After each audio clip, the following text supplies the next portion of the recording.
국민 앵커 백운기, 정확한 분석, 날카로운 시각.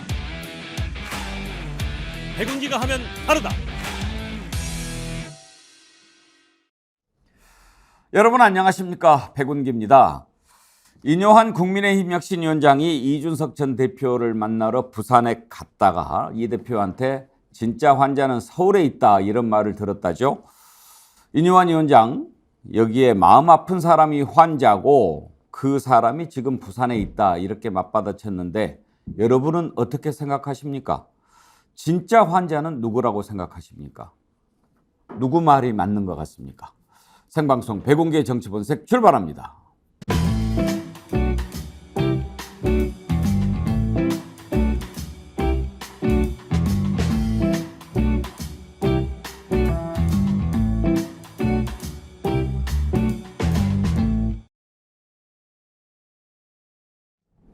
네, 생방송 백운기의 정치본색 여러분이 만들어가는 방송입니다. 활발하게 댓글 남겨주십시오. 소개해드리고 또 선물 저희가 준비한 것 있습니다. 디어루시에서 나오는 클렌징 폼 보내드리도록 하겠습니다. 오늘도 많은 분들이 댓글 남겨주고 계시는데요. 지금 현재 우리 스픽스 구독자가 59만 3천 명, 이제 이번 주 안에 60만 명 될 것 같은데요. 100만 구독자, 우리 정어리 때 100만 모이면 새로운 세상 열릴 수 있다 하는 말씀 드립니다. 테슬브로님, 하루하루 숨통을 쉴 수 있게 해주신 백운기 정치본색은 우리의 희망입니다. 스픽스 빨리 가자 100만 구독 급합니다. 내 이웃 지인들에게 구독, 좋아요, 댓글 많이 알리도록 합니다. 내일을 위해서 말입니다. 테슬브로님 감사합니다. 정영숙님, 여기는 부산이라 정어리 구하기 힘드네요. 그러세요? 부산에도 많이 계실 겁니다. 열심히 많이 얘기해 주십시오. 내 가왕이다. 아, 우리의 미래 백운기 정치본색 빨리빨리 100만 구독 좋아요. 오늘 아침에 100만 정어리 말씀 많이 해주시는 것 보니까 다시 힘을 좀 낼 것 같습니다. 100만 구독자. 정기랑 교수님 올해 안에 되겠죠? 올해 안에 무조건 돼야죠. 돼야죠? 목표입니다. 목표이거든요. 현실 가능한 목표. 예. 목포의 어면님, 여러분 우리가 조금만 더 힘을 내십시다. 조금만 더 힘을 내 100만 정어리 만들어서 공정과 상식이 통하는 세상 만드는데 앞장서십시다. 여러분 화이팅! 감사합니다.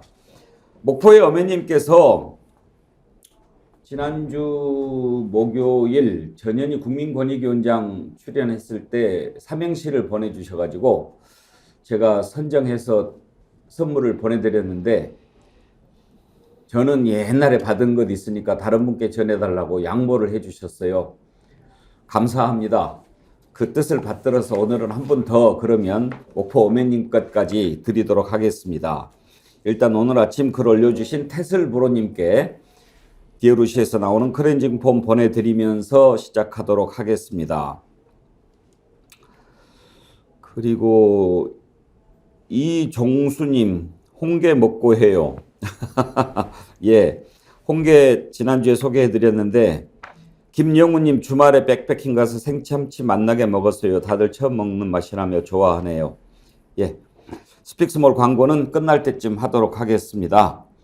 우리 스픽스몰에서는 참 볼 때마다 놀라워요. 어떻게 저런 기가 막힌 아이디어를 내서 좋은 상품들을 구해서 이렇게 소개를 할까 하는데 지금은 홍게 하고 있는데 끝날 때쯤 소개하겠습니다.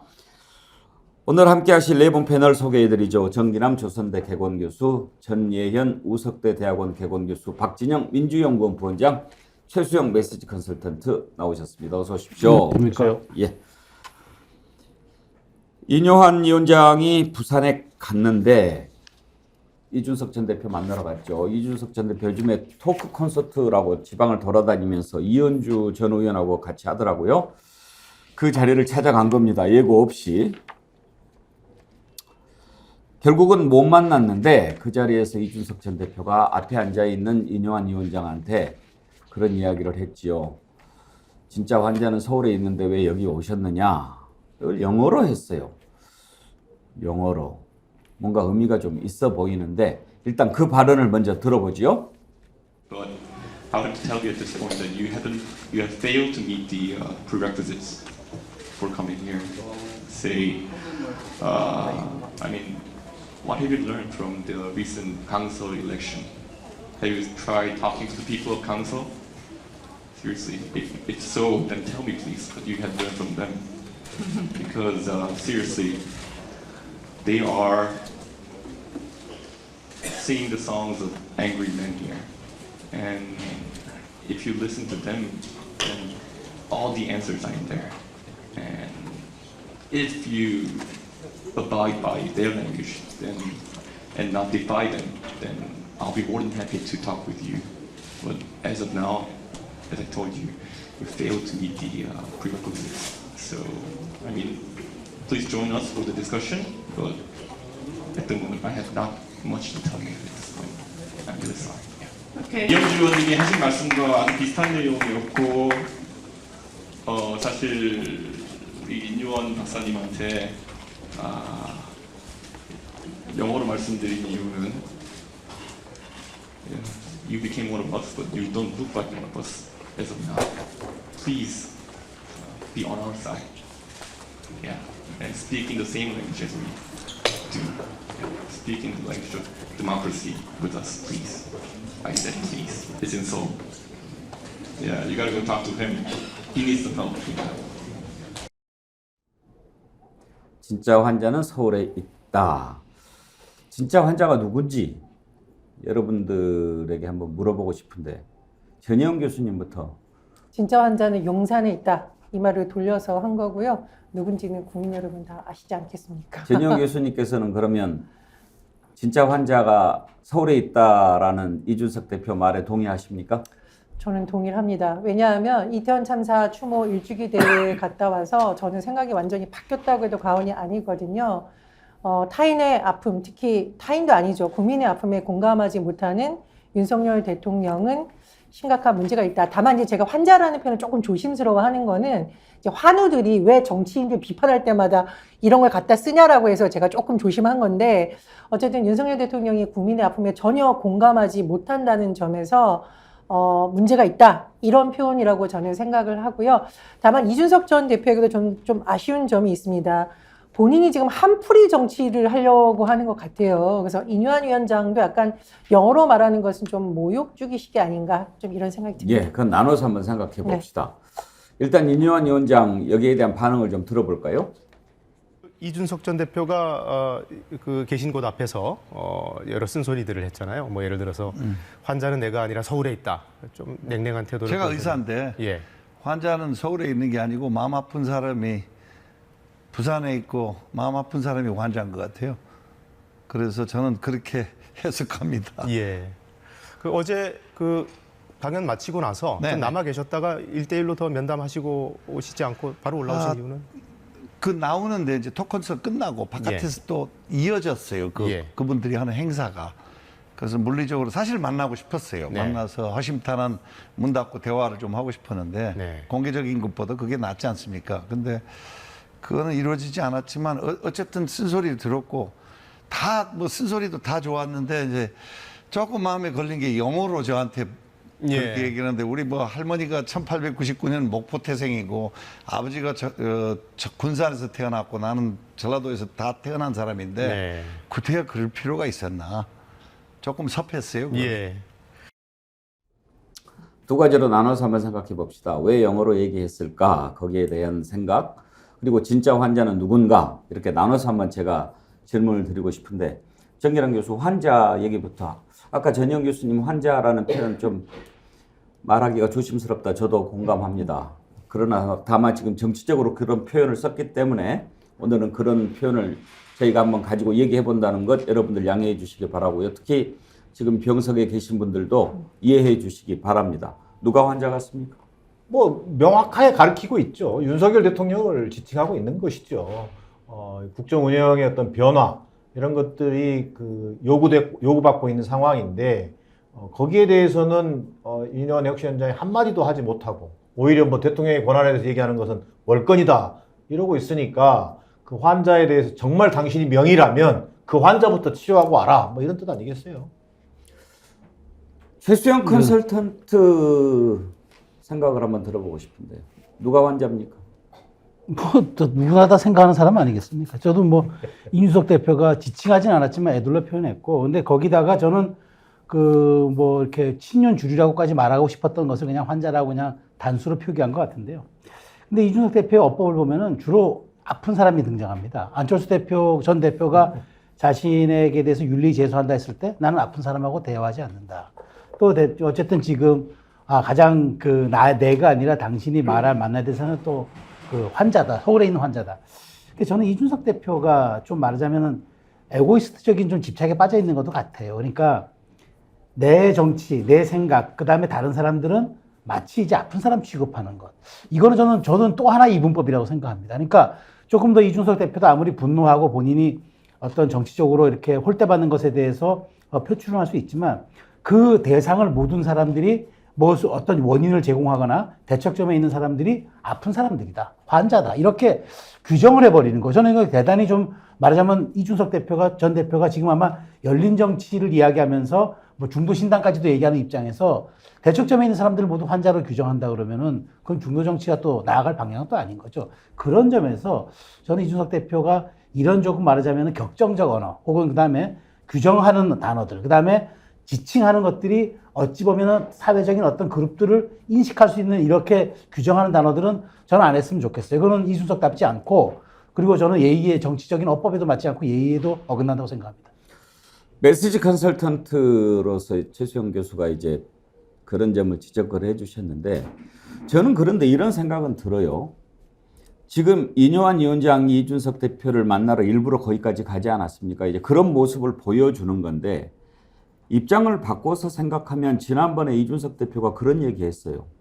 100대 빵으로 교통사고 났는데 100만 원 가지고 합의하자고 그러면 그게 되느냐. 그것도 자기하고 상관없는 사람이 그렇게 심하게 혼내놓고 짓밟아놓고 이제 와서 야, 너 그러면 안 돼. 이렇게 지금 이야기하는 형국 아닙니까? 그러면 이준석 입장에서 보면 뭐냐. 그렇게 해놓고 이제 와서 나를 오히려 당에 해를 끼친 가해자 만들게 하려고 하는 것 아니냐. 그런 생각도 들 법하지 않습니까? 그래서 저는 영어를 썼다고 봐요. 그러니까 당신은 아직 이방인이다. 사실 그러니까 이방인이라는 게 국적의 이방인이 아니라 정치적 이방인이라는 거죠. 그러니까 나는 당신과 지금 같은 정치적 레벨에서 언어로 얘기하고 싶지 않다. 그러니까 애둘러서 저는 영어를 썼다고 봐요. 근데 저는 거기에 대해서 논란이 있지만 저는 그건 충분히 이준석 전 대표가 자신의 얘기를 하기 위해서 영어를 썼던 건 저는 하나의 전략적 말하자면 사고였고 그 다음에 표현 방식이었기 때문에 저는 그것을 문제 삼고 싶지 않습니다만은 이준석 전 대표가 그럼에도 불구하고 본인의 그런 핍박과 그런 어떤 서사가 구축됨으로써 지금 사상 상당한 정치적 에너지를 갖고 있어요. 지금 이준석 전 대표가 요구하는 건 하나 아닙니까? 나를 정권을 줄여서 부르든가 이런 식으로 사면하듯이 나를 불러서 요만한 노원 하나 주는 건 나 받지 않겠다. 그 얘기 아닙니까? 자꾸 애둘러 얘기하지 말고 본질 얘기한다 그러면 거기답게 저는 조금 더 의연한 자세로 가야 되는데 대척점에 있는 사람들은 환자라고 규정해버리면 본인 확장성이 좀 없다고 봐요. 다시 첫 번째로 돌아가서 네. 제가 최수영 컨설턴트한테 누가 환자 같으냐 이렇게 질문을 던졌을 때 속으로는 여기 나와 있는 유일한 보수 패널이니까 이준석도 환자 같고 용산도 환자 같고 그렇게 얘기하실 줄 알았는데 용산이 환자다. 이준석 전 대표 얘기를 분석하라니까 예. 그 얘기를 하고 싶었던 거죠. 예. 본인은. 아니 저는 이제 질문이 그거였어요. 이뇨한 위원장은 네. 마음 아픈 사람이 환자고 그 마음 아픈 사람이 지금 부산에 있다. 그러면서 이준석 대표는 용산을 가리키고 이뇨한 위원장은 이준석을 가리키지 않습니까? 예, 그렇죠. 그런데 거기에서 봤을 때 최수영 컨설턴트는 누구 말이 맞는 것 같냐 하는 질문입니다. 저는 사실 둘 다 맞아요. 왜냐하면 이뇨한 위원장은 아마 의사로서 환자를 얘기했을 거예요. 근데 이준석 전 대표는 정치인으로서 환자를 얘기했을 거예요. 둘 다 말이 맞는 거죠. 저는 이준석 대표가 저렇게 상심해 있는 거, 그러니까 지금 조금 더 확장할 수도 있는 것들을 저는 오히려 저게 이준석의 발목을 잡을 수 있다고 봐요. 저는 어떤 말하자면 현명한 태도가. 저는 그 점을 좀 말씀드리고 싶은 거니까 그러니까 이뇨한 위원장의 분석도 맞아요. 의사로서 저렇게 심상하고 아주 속상해 있는 사람을 자기가 일상적인 방법으로 접근하는 게 자기도 틀렸다고 지금 살짝 인정하는 그런 저는 과정이라고도 봐요. 그래서 저는 이뇨한의 다음 카드가 궁금해요. 어떻게 이준석을 이제 설득할 것인지. 사실은 이제는 카드 가면은 별로 없어 보이는데 뭘 꺼낼지 저는 사실 그게 주목된다. 저는 그런데 이제 이뇨한 위원장 제 개인 생각입니다. 발언을 듣고 그런 생각이 들었어요. 내가 의사니까 내가 잘 안다 이렇게 이야기를 하지 않습니까? 저는 그렇게 제대로 보지 못하는 의사한테 진료받고 싶다는 생각은 안 들어요. 왜냐하면 지금 머리가 아파서 왔는데 다른 곳을 이야기하는 것 같아요. 그러니까 의사니까 다 안다? 그런 권위를 가지고 내 말이 맞다라고 이야기하는 것 같은 생각이 좀 들어서 이준석 전 대표가 정말 얘기하는 거는 뭐냐. 진짜 환자는 서울에 있다라고 하는 것은 지금 당신이 나를 만나러 여기까지 내려오고 이런 모습을 보이지만 그것이 통합이고 그것이 혁신이고 이런 것처럼 보여주려고 하는 것 같은데 정말 문제의 핵심이 어디에 있는지를 봐야 제대로 치료가 되는 것 아니냐. 그런 메시지를 이준석 전 대표가 전달하려고 했다고 봐요. 저는 이렇게 봅니다. 그러니까 사실 국민의힘이 지금 처한 위기가 저는 이제 통합도 있고 혁신도 있다고 봐요. 두 가지 문제를 다 극복해야 되는데 통합은 필수 조건이고 혁신은 충분 조건입니다.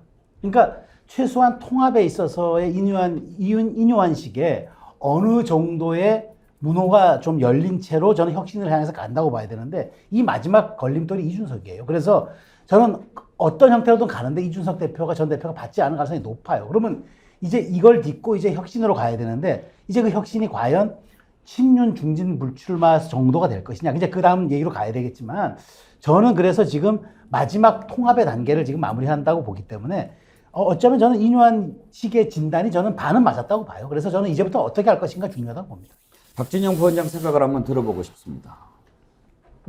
이준석 대표가 이제 사실 환자라고 쓴 표현은 혁신위원장이 고쳐야 할 대상, 정치적 대상인 거잖아요. 그래 이준석 대표가 보기에는 혁신 대상 1호는 대통령인 겁니다.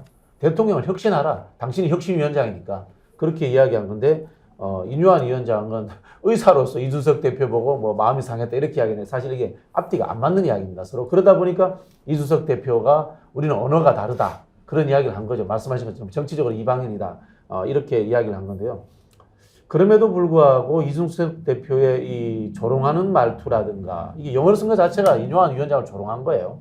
그리고 피하는 행보는 저는 뭐 별로 좋지 않다 이렇게 보여지는 게 정면 돌파해야 됩니다. 정면 돌파해서 인요한 위원장이 찾아오면 만나야죠.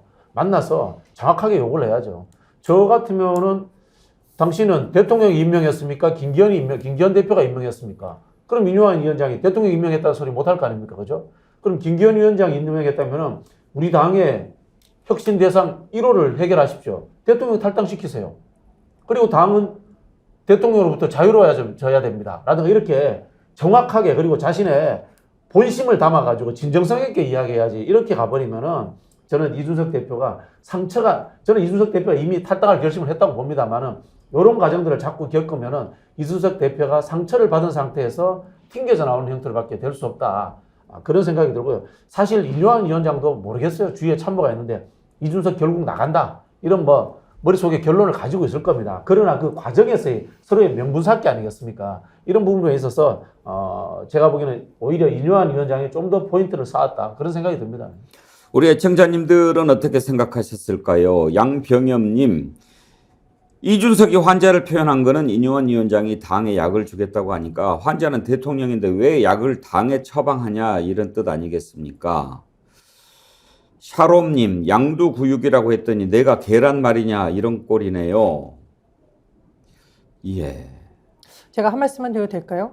근데 제가 이런 용어를 쓸까 말까 100번을 고민했는데 윤석열 대통령 혹시 소시오패스 아니냐 이런 말이 지금 전문가 예상에 나옵니다. 두 가지입니다. 첫 번째로는 제가 이태원 참사 계속 얘기하죠. 그 유족들은 참석해서 위로해달라 그러는데 본인 혼자 교회 가가지고 유족들 위로했다라고 말하는 이 159명이 사망한 것에 대해서 어떻게 대통령이 저렇게 할 수 있냐. 공감 능력이 떨어진 이제 사이코패스하고는 다른 개념이에요. 소시오패스는 타인의 감정이나 고통에 전혀 공감하지 못하는 측면 하나 이런 걸 이준석 대표가 꼬집었다고 생각을 하고요. 두 번째로 이준석 대표 입장에서 보면은 본인이 피해자예요. 본인이 당에서 쫓겨나고 토사구팽 당했다고 생각을 하는데 피해자한테 와가지고 통합을 하자라고 마치 본인들이 뭔가 용서를 해줘야 되는 듯한 입장인 것으로 보이니까 기가 막히다. 좀 이 두 가지를 같이 표현한 것으로 보입니다. 이수경님 서로 환자라고 하니까 환장하겠네. 그런 걸 주셨는데요. 자, 이준석 전 대표 환자는 서울에 있다. 이렇게 얘기를 했죠. 그러면서 인요한 위원장 면전에 두고 인요한 위원장 한국말 잘하죠. 또 한국 사람입니다. 귀화 1호입니다. 굳이 영어로 얘기를 했습니다. 왜 그랬을까요? 끝나고 기자들이 물어봤더니 이렇게 답했습니다. 들어보시죠. 영어로 하신 이유가 있나요? 정말 뉘앙스까지 전달하고 싶었습니다. 예, 그래가지고 사실 뭐 인요한 위원장이 몇 번 라디오 하는 걸 들었는데요. 그때 하다못해 윤핵관이란 단어의 뉘앙스까지도 지적을 하시더라고요. 그래서 혹시라도 그런 게 오해가 있을까 싶어가지고 최대한 정확히 전달하고 싶었고, 그리고 그 안에 인용했던 것 중에 보면은 강서구 보궐선거에서 나온 사람들이, 그 투표한 사람들이 Singing the Songs of Angry Men이라고 하는 거는 아마 대통령이 가장 즐겨 들으신다는 노래인 레미제라블 그 노래 중에 하나거든요. 네, 그러니까 노래 가사 중에 하나인데 그런 것들 하나하나마저도 정확히 전달하고 싶은 생각이 있었습니다. 근데 정일환 교수, 인요한 위원장이 영어를 더 잘하나요? 한국말을 더 잘하나요? 제가 잘 몰라서. 인요한인데 영어를 잘 안 쓰세요. 그러니까 영어를 더 잘하는지 한국말 잘하는지 비교하기 좀 어려운데 네. 아마 영어도 능통하고 한국어도 능통한 걸로 돼 있죠. 예. 이제 지금 나중에 이준석 전 대표 설명하는 거 보면 영어로 하는 게 더 잘 알아들을 것 같아서란데 꼭 그 뜻만은 아니겠죠? 그렇습니다. 제가 봐도 뭐 영어로 더 이준석 위원장이 뭐 저는 영어가 짧아서 그 전달하고자 하는 그 뉘앙스까지 전달하고 싶었다는 건데 그거보다는요. 기본적으로 저는 모욕주기다. 모욕주기가 우선 1차적인 생각이었던 것 같고, 두 번째는 인요한 혁신위원장에 대한 나름대로의 사형 선고를, 나름대로 정책 판단을 끝낸 거예요. 자, 어쩌면 연맥이는 건데, 자, 첫 번째, 제가 볼 때는요, 두 가지 그 사건이 있었던 것 같아요. 하나는 뭐냐면, 인요한 위원장이 최근에 지금 부산에 내려오고 이럴 이 계제가 아닌 게, 첫 번째는요, 자, 대통령과의 당정 간의 수직적 관계, 이게 정상화 시켜야 된다. 이 개선해야 된다. 이 얘기하니까, 아니, 내가 대통령의 권한에서 이 얘기하는 것은 월권이다라고 했어요. 아예 혁신의 핵심 방향에 대해서 인 위원장이 월권이라고 선언해버려서 손을 놔버렸단 말이에요. 여기에서 한번 사고가 났다고 보는 거고요. 두 번째는요. 자, 윤핵관 중에 핵심 윤핵관으로 알려진 이철규 전 사무총장이 보궐선거 참패의 원인을 책임을 묻고 사퇴했어요. 근데 20일 만에 인재위원장으로 또 복귀합니다. 이 일련의 과정을 보면서 인 위원장이 혁신위원장 자격으로 이걸 평가해야 되는데 자기는 만세를 부르고 싶더라고 얘기했단 말이에요. 그 무슨 얘기냐면 완전히 혁신의 방향은 본질은 놔두고 변죽만 올리고 있는 모습이 분명하게 보이는 거예요. 자, 이 사람이 얘기하는 혁신, 또 인요한 혁신위원회 더 이상 기대할 게 없다. 이 당에서는 뭔가 할 수 있는 게 없다. 끝났다. 자, 그러면서 이미 신당행에 대한 자기네 의지를 분명하게 가지고 있기 때문에 저는 그런 의미에서 분명한 메시지 전달했다고 보여집니다. 아까 최수영 컨설턴트께서는 왜 영어로 얘기했는지 그 의미를 짚어주셨는데요. 박진영 부원장 보시기에는 왜 영어를 굳이 쓴 것 같습니까? 저도 뭐 동의합니다. 결국은 당신은 이 관외자야. 밖에 있는 이방인이기 때문에 개입하지 마. 이런 식의 좀 조롱이 아닌가, 뭐 그렇게밖에 볼 수가 없고요. 저는 이준석 대표는 이미 탈당 마음속에 다 정했다고 생각합니다. 그리고 뭐 국민의힘에서도 이준석 대표 나간다는 것에 대해서 다 인식하고 있을 거고요. 다만 이제 이 과정에 서로가 이제 빌드업을 하는 과정들인데 이 빌드업 과정은 앞에서 말씀드린 것처럼 인요한 위원장이 더 잘하는 것 같아요. 그래서 저는 국민의힘 지지율도 좀 올랐지 않나 그런 생각이 들고요. 다만 이제 인요한 위원장이 영남 중진들 물갈이라든가 이런 이야기는 좀 너무 빨리 꺼내지 않았나. 그래가지고 작은 개혁은 이루겠지만 더 큰 갈등을 양산하는 하나의 씨앗을 뿌린 게 아닌가 뭐 이런 생각도 들고요. 이준석 대표도 한편으로 보면은 또 저는 좀 성급했다는 생각이 들어요. 12월 말에 탈당할 거면은 지금 계속 맞아야죠. 더 맞아야죠. 이준석 대표는 더 얻어 맞아야 되고 더 발표해야 되는데 자꾸 발끈하잖아요. 발끈하면서 또 조롱하잖아요. 그러면은 아유 준석이 원래 그렇지 뭐 이런 이야기 나오는 거예요. 이준석 대표한테 하나 조언해드리고 싶다면 정치는 당연히 게임이 포함되어 있습니다. 정치에는 전략이라는 개념이 포함되어 있기 때문에. 그런데 근본은 가치와 철학입니다. 가치와 철학. 윤석열 대통령이 국민을 위해서 지금 정치를 하고 있고 국정 비전을 제적으로 가지고 있느냐? 이걸 막 열정을 토로하듯이 이준석 대표가 이야기해야 돼요. 그리고 난 뒤에 그렇게 바뀌면은 내가 다시 한번 생각해 보겠다. 이렇게 해야 되는데 조롱하고 자꾸 게임하듯이 이러면은 아까 말씀드린 것처럼 본인이 상처받고 튕겨나와요, 자꾸. 이준석 전 대표의 영어 사용에 대해서 화랑님, 한독수보다 더 영어 잘하네. 김은숙님, 나 대통령보다 영어 잘해. 그렇게 주신 분도 계시고, 또 당산동자님은 하버드 나온 것 자랑하려고 그러는 것 아닐까요? 글쎄요, 뭐 그렇게 보실 수도 있고요. 또 약간 비판적으로 보시는 분도 몇 분 계십니다.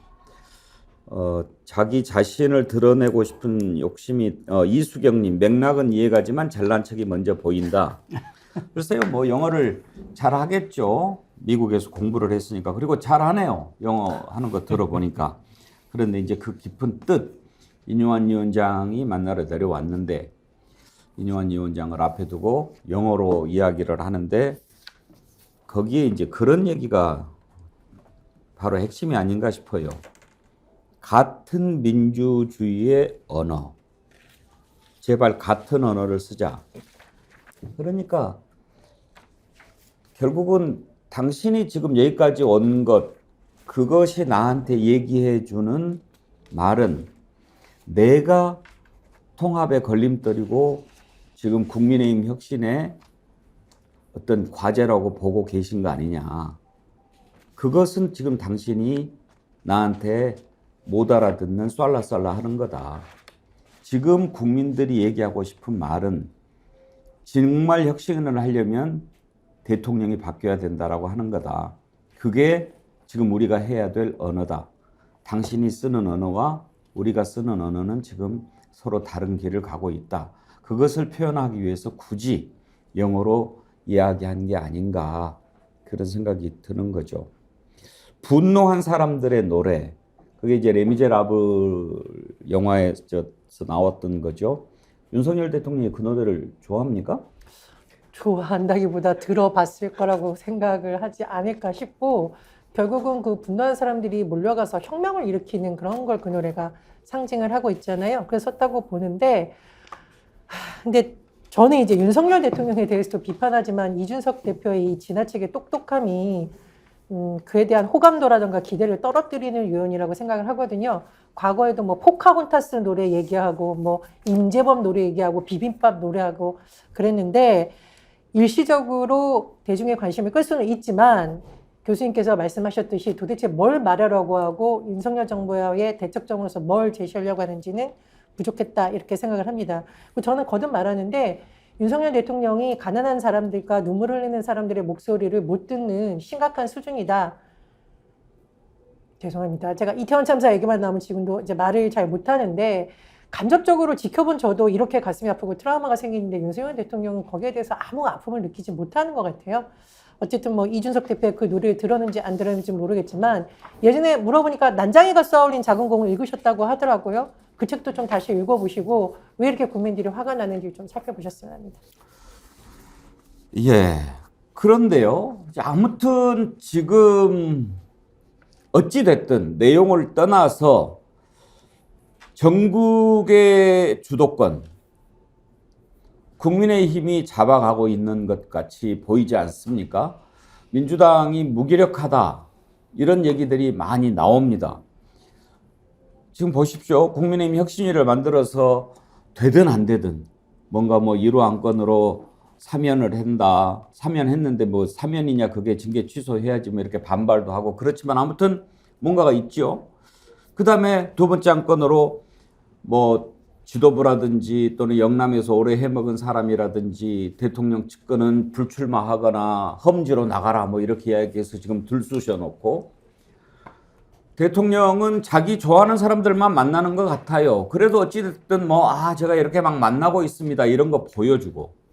국민의힘에서는 김포 서울시 편입. 이것도 지금 따져봐야 될 일이 한두 가지가 아니지만 들썩거리게 한단 말이죠. 거기에다가 정부가 또 공매도 금지. 주식을 해본 사람들은 많이 아시겠지만 공매도 때문에 뭐 죽겠다 이런 얘기가 많이 나오는가 봐요. 그래서 공매도 금지. 뭔가 막 나옵니다. 이런 상황이니까 저기가 뭔가 하네. 근데 민주당은 뭐 하지? 이게 지금 잘 안 보이네. 그래서 이제 무기력하다는 얘기가 나옵니다. 그런 것을 반영한 듯 여론조사가 출렁거리고 있습니다. 최근에 나온 여론조사를 한번 보지요. 리얼미터가 발표한 여론조사입니다. 여론조사 리얼미터가 조사한 것 10월 30일부터 11월 3일까지 닷새 동안 전국 18세 이상 유권자 대상으로 한 건데요. 한번 표를 보여주시겠습니까? 지난주보다 부정평가가 내려가고 긍정평가가 올라간 그런 수치가 나왔습니다. 36.8. 특히 대구 경북 지역 TK에서는 7%포인트가 올랐습니다. 이런 여론조사 어떻게 봐야 할까요? 박진영 부원장. 인유한 효과가 나타난 겁니다. 제가 모 방송에 나가서 인유한 위원장을 파란 눈의 윤석열이다 이렇게 표현을 썼더니 그게 막 돌아다니더라고요. 근데 보니까 윤석열보다 나은 윤석열이군요. 보니까 그런 생각이 드는데 지금 이 지지율 변화라는 것이 국민의힘이 그래도 뭘 하고 있구나 라고 지지층들이 느끼고 반응을 해주는 겁니다. 그렇다 보니까 이제 대구 경북에서 7.0%가 많이 올라간 겁니다. 많이 올라갔고요. 그 다음에 이제 수도권에서는 2.3% 올랐다 이렇게 나왔는데 그리고 이제 부산에서는 오히려 빠졌습니다. 근데 이걸 이제 민주당이 이 지지율 오른 것에 대해서 너무 이렇게 뭐 불편하게만 생각할 게 아니라 잘 봐야 되는 게 대구 경북에서 7%로 오르든 10%로 오르든 어차피 국민의힘이 당선되는 지역입니다. 서울에서 2.3% 올랐다고 하면은 이제는 조금 따라왔다라고 봐야 되지 이걸로 아직도 민주당이 위험하다고 볼 필요는 없습니다. 역으로 부산에서 1.3%가 국민의힘이 빠졌다라면은 민주당도 부산에서 해볼만 하구나라고 이렇게 이제 또 역으로 해석을 하고 이 정치를 해석에 들어가야 되는 겁니다. 그럼 뭐냐? 민주당도 아까 우리 앵커님 말씀하신 것처럼 결론을 내줘야 됩니다. 정치라는 것은 국민들의 의견을 모아서 결정하는 것입니다. 자, 김포하고 서울하고 통합하자 했을 때 민주당은 찬성할 거냐, 반대할 거냐 정확하게 결론을 내려줘야 되는 겁니다. 공매도 이야기가 나왔을 때 민주당은 찬성할 거냐, 반대할 거냐. 다만 반대할 것 때는 더 많은 다수자를 만나서 더 강하게 반대해야 되고 찬성할 때는 더 많은 다수자를 만나서 모아가지고 더 세게 찬성을 해가지고 그 이슈를 자기 것으로 만들거나 덮어버려야 되는 거예요. 그런 부분에서 저는 민주당이 게임도 잘 못하고 있고 그 다음에 본인들의 기본적인 가치인 이 국가균형발전이라는 이런 부분에 있어서 그 가치도 이야기하지 못하고 있는 그런 하나의 상황에 처해 있다라고 저도 비판을 한번 하고 싶습니다. 그 리얼미터 여론조사에서는 대구 경북 지역에서 7%포인트가 올랐다 이런 여론조사가 나왔는데 RN서치 여론조사를 보면은요 여기 여론조사도 역시 윤 대통령 국정 지지율이 지난주보다 4.9%포인트 올라서 39.1로 조사가 됐습니다. 부정평가는 58.9인데 4.4%포인트 하락했고 뭐를 했다고 이렇게 바뀌었겠습니까? 뭐를 안 해도 뭔가 하는 것처럼 보이니까 이렇게 여론조사가 변화가 생긴 건데요. 여기에서 중요한 게 여론조사를 그 지지율을 움직이는 가장 중심축은 중도층 아니겠습니까? 주목해서 볼 부분이 RN서치 여론조사에서 중도층 지지율이 10% 가까이 윤석열 쪽으로 몰린 겁니다. 특히 중원이라고 하는 대전, 충청, 세정에서는 15.7%포인트가 올랐고요. 대구, 경북에서는 12.3%포인트, 서울, 경기, 인천, 수도권에서도 긍정평가 상승이 두드러졌습니다. 이거는 뭐를 의미할까요? 최수영 컨설턴트. 이게 이제 우리가 뭐 흔히 하는 말로 정치는 자기 그 신문 보도 중에 부고기사 빼놓고는 다 필요하다고 얘기하지 않습니까?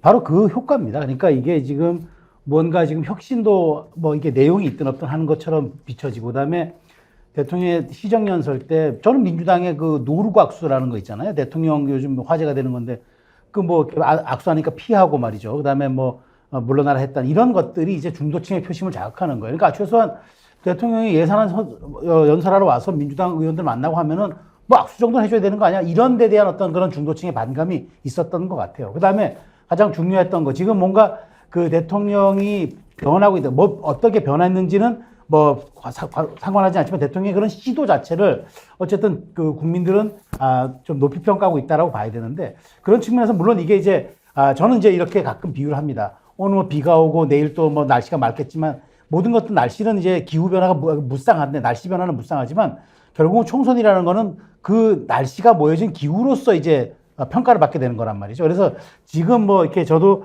30대 중반 후반 이렇게 올라가는 것 지금 용산이나 국민의힘 내부에서 굉장히 고무될 수 있습니다. 왜냐하면 어쨌든 내년도 총선은 대통령 지지율로 치러야 되겠다는 것들이 굉장한 어떤 그 말하자면은 기저에 깔려 있는 그런 부분들이기 때문에 그렇지만 저는 이제 이것들을 좀 실질적으로 이끌어 나가는 동력들을 국민의힘이 얼마 정도 이제 더 끌어내느냐 그런 이제 말하자면은 실제 디테일 효과가 어느 정도까지 가져오느냐가 중요하다고 보는데 저는 오늘 보니까 뭐 총선 계획당도 발족하고 그 다음에 UCT 특별위원회인가 이렇게 좀 발족했더라고요. 그런 것들을 놓고 보면은 뭔가 이렇게 신속하게 좀 한 발 내디려고 하는데 어쨌든 이렇게 이슈를 선점하고 의제를 선점하는 정치 집단이 아무래도 주목받을 수밖에 없어서 이런 점들이 이제 앞으로 좀 중요한 터닝 포인트가 되지 않을까 그런 생각이 듭니다. 국민의힘이 뭔가 이렇게 꿀렁거리는 것 이게 영향을 미쳤을까요? 저는 뭐 당연히 영향을 받았을 걸로 보여집니다. 첫 번째는 이제 대통령의 변화죠. 본질적 변화가 분명히 아님에도 불구하고 어쨌든 현상적으로 보면 약간 변한 것 같은 느낌을 주거든요. 당장 예를 들어서 예산안 시정연설에서 이재명 대표를 먼저 호명하면서 악수를 청한다든지 이런 게 악수 한 번으로만으로도 그동안 윤석열 대통령에서 보지 못한 모습이다. 혹시 변하려나? 라고 하는 기대감을 갖게 한단 말이에요. 그 다음에 해외 순방에 돌아오자마자 자 물론 전통적 지지층 결집이라고 하는 걸 염두에 뒀겠지만 박근혜 전 대통령 박정희 추모 서거 추모일에 참석한다. 추모에 참석한다든지 이런 걸 통해서 또 유림 방문하죠. 이런 것들을 어쨌든 이 행보 자체를 계속 해주면서 중도층을 중심으로 전통적 지지층은 결집하고 중도층은 좀 관심을 피해가게 되는 이런 걸 지금 대통령은 하고 있다. 자 거기에 덧붙여서 정부 여당이 국민의힘도 보면 지금 현재 도하 언론의 모든 걸 장악하는 게 뭡니까? 인요한 혁신위원장의 혁신이거든요. 성사 가능성 여부와 떠나서 변죽만 올리고는 있지만 본질에는 아마 제가 볼 때는 못 갈 거라고 보지만 현 시점에서는 인요한 혁신위원장이 이슈를 주도하고 있다. 자, 그 다음에 여당이 총선 전략 차원에서 벌써 김포 서울 편입로 꺼냈죠. 이 다음은 공매도도 하니까 또 공매도 가죠. 공매도 문제만 하더라도 지난주까지만 해도 금융위원회에서는 금지 이런 얘기 일체 원칙적으로 다른 입장이었단 말이에요. 근데 일요일 밤에 갑자기 나와서 입장을 발표해요. 그 정치권의 굴복에 어디 보면 무릎을 꿇은 셈이거든요. 자, 이런 일련의 대통령과 정부 여당의 움직임이 어쨌든 여론을 꿈틀거리게 하는 요소다. 자, 반면에 민주당은 뭡니까? 비판적으로 얘기하면 이런 거죠. 민주당 내에서 최근 나오는 얘기는 어떤 얘기냐면 우리가 잘하면 200석도 갈 수 있을 거야 라는 이런 오만한 얘기 나오죠. 그 다음에 또 이 이슈를 좀 선점해야 되기 때문에 뭔가 좀 다시 이동관 탄핵해야 되는 거 아니야? 이런 얘기로 흘러가 버리면 민주당이 이걸 제대로 대응하고 있느냐의 측면에서 보면 대단히 비판적으로 좀 들여다볼 필요는 있어 보입니다. 사실 지금 윤석열 정부의 여러 가지 실정들 이 정부 들어서 하는 것 보면 민주당이 200석 못 얻으면 이상한 거라고 봅니다. 그렇지만 지금 하고 있는 것을 보면 국민들이 야 너네들 주고 싶은데 뭘 가지고 달라는 거냐 이런 것들 아닐까 싶어요. 근데 아무것도 하지 않으면은 200석을 그냥 줍니까? 불가능하죠. 그게 무슨 과거 지난 총선 때 코로나 극복 잘했다고 그래서 우리가 180석 가까운 승리를 가져오긴 했습니다만 지금 200석이라고 하는 것이 당 내부적인 목표일 수는 있겠습니다만 당장은요. 이를테면 김포 서울 편입론만 하더라도 저는 당의 입장을 좀 더 분명하게 천명할 필요는 있다고 보여져요. 자, 김대중 노무현을 계승하겠다라고 하는 정당이라고 하면 지방분권 균형 발전이라는 차원에서 분명한 입장을 가지고 국민들을 설득해 들어가는 모습을 보여줘야 되는 거예요. 근데 어정쩡하게 있단 말이에요. 그러다 보니까 당론도 못 정하는 거 아니야 이런 비판에 놓이는 것이고, 물론 나중에 정비해서 지역 여론도 수렴하고 해서 내놓겠지만 그 사이에 이 중도층의 평가라고 하는 것은 쟤도 그동안 김포에 대해서 아무런 대안도 없네 하면서 이렇게 벌써 고개를 돌리는 그런 효과를 보일 수 있다. 그런 측면에서 당이 좀 더 뭐랄까 좀 기민하게 대응하는 모습이 있어야 되는데, 조금은 룰루랄라 좀 뭐 200석 운운하면서 좀 빠져있는 느낌이라는 생각이 듭니다. 로즈랜드님이요. 잠깐만요. 로즈랜드님이 200석은 민주당 정치인 누구도 얘기 안 했어요. 그렇게 글을 올려주셨는데 했습니다. 정동영 고문이 지난 1일에 KBC에 출연해가지고 수도권을 석권하면 200석 못할이라는 법도 없다. 뭐 그런 얘기를 한 거죠. 그러니까 이제 하기는 했는데 200석을 얻으면 좋죠. 할 일도 많고.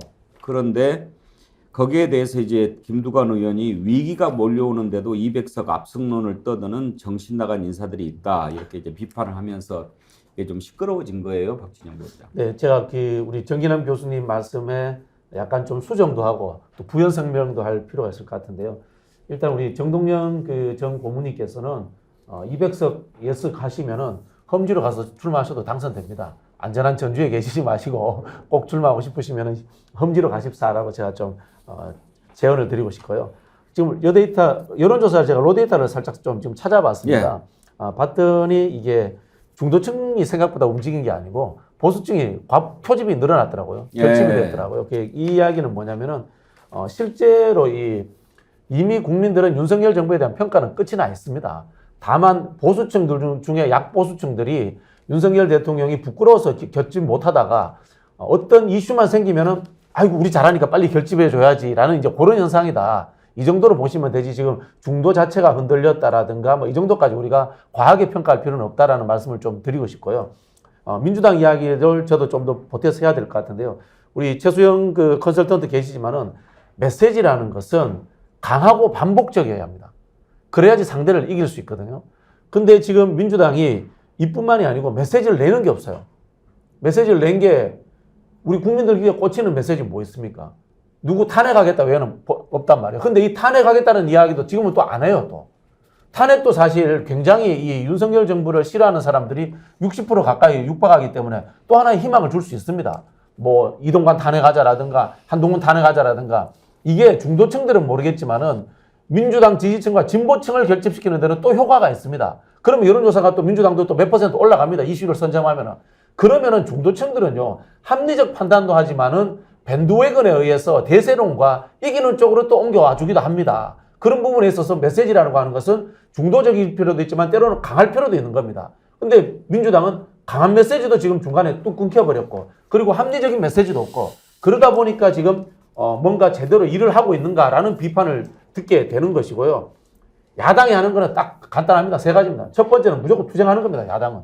두 번째는 자기 혁신해야 됩니다. 세 번째는 우리 이거 할 테니까 집권시켜달라고 비전을 제시해야 되는데 그게 좀 부족하다라는 생각이 들고요. 저는 김포 문제에 대해서 분명히 민주당이 빨리 반대 입장을 밝혀야 된다고 봅니다. 이게 왜 그러냐면요. 이건 민주당에 있어서의 가치와 철학의 문제이기도 하고 최근에 여론조사를 보니까 55대 35로 반대하는 여론이 월등하게 높습니다. 근데 왜 지금 김포 한두 군데 흔들릴 수 있다라는 우려 때문에 명확한 입장을 밝히지 못하느냐. 좀 그게 큰 문제라고 봅니다. 정동영 고문이 200석 얘기를 했다. 이렇게 팩트를 체크해 드렸더니 올라오는 글 많은 부분이 정동영이 민주당이냐, 정동영 지금도 정치하냐. 그런 글들 많이 올라옵니다. 아무튼 민주당이 이제 좀 다잡아야 할 때가 아닌가 싶습니다. 심지어 그런 얘기까지 나오지 않습니까?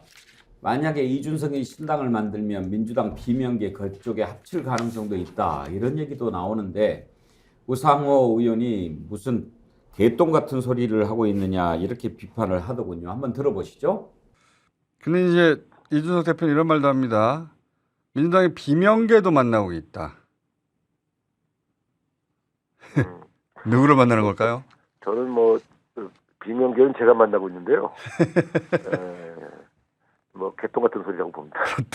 제가 만나보던 분들은 헛소리다 이렇게 얘기하더라고요. 그러니까 왜 민주당에서 한 두세 명은 탈당할 거란 얘기가 민주당 내에서 나오잖아요. 그분들이 탈당해서 일로 갈 수도 있는 거 아닌가요? 아니 똑같은 거예요. 그 당이나 우리 당이나 경선의 기회도 주지 않고 탈락시키겠다 이렇게 보인다면 그러면 탈당할 수밖에 없죠. 그건 억울하니까. 근데 민주당은 경선 기회가 주지 않습니까? 그런 측면에서 제가 볼 때는 이제 약간 포지셔닝을 위한 언술이지 민주당에서 탈당을 준비하고 있는 비명계가 있다. 저는 글쎄요. 제가 다 만나보진 않았습니다만 그거 임박한 것으로 보이지 않는데요. 그리고 서서 탈당한다 하더라도 그분들이 이준석 씨랑 같이 뭘 도모한다. 저는 그건 아닌 것 같습니다. 어때요? 전혜영 교수 보시기에 가능성이 있다고 보십니까? 가능성이 없습니다. 제가 이른바 비명계로 불리는 의원들하고 뭐 통화도 하고 가끔 만나서 대화도 하는데 이준석은 아예 같이 할 이 논의 대상에 들어가 있지 않기 때문에 저렇게 말하는 건 뭐 우상호 의원의 말이 타당성이 있다고 봅니다. 다만 박진영 원장님 아까 말씀하신 분에 제가 반론을 좀 제기하고 있는데 그 CBS 노컷뉴스 RN서치에서 민주당 지지율이 7.2%포인트가 떨어졌거든요. 그러니까 이건 또 민주당이 봐야 돼요. 윤석열 대통령에 대한 위기론 때문에 보수가 결집하는 건 맞지만 민주당에 대해서 강서구청장 선거를 계기로 확 몰렸던 지지층이 뭐 제대로 하는 게 뭐야 이런 비판 여론이 있는 것도 분명히 사실이라고 봅니다.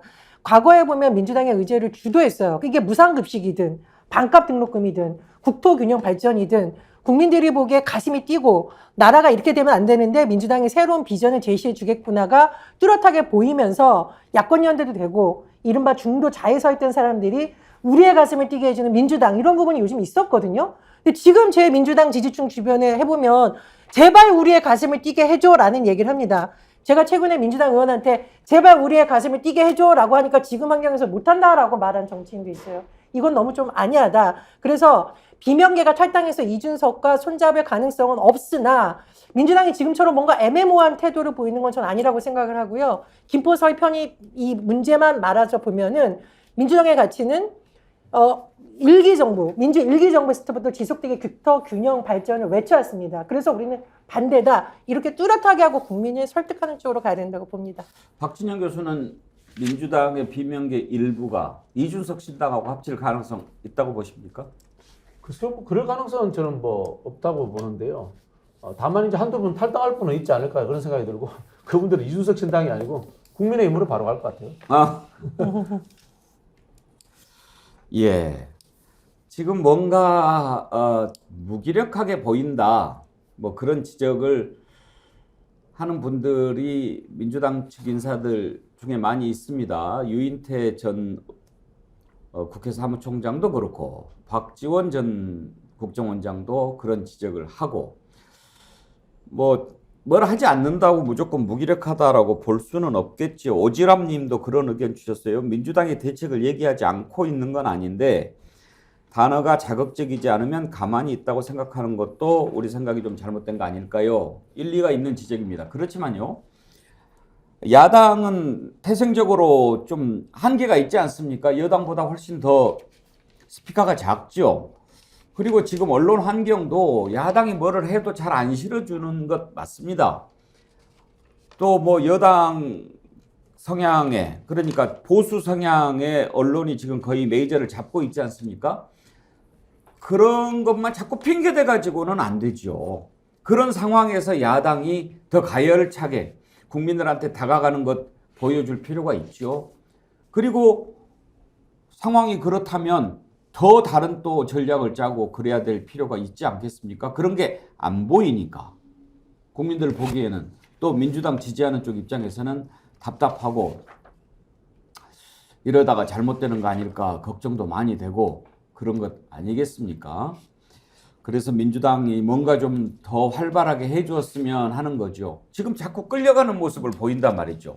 김포 문제가 나왔을 때도 민주당 아직까지 확실하게 찬성이다 반대다 이렇게 해야 된다 입장 안 내놓고 있지 않습니까? 겨우 뭐 교통 문제 해결해 줄게 한번 노력해보자라고 하는 것. 이쪽에서 이게 나왔으면 이쪽에서 허를 찔렸다. 이런 느낌을 보여주는 것과 너네 그럴 줄 알고 있었어. 다시 공격하는 거.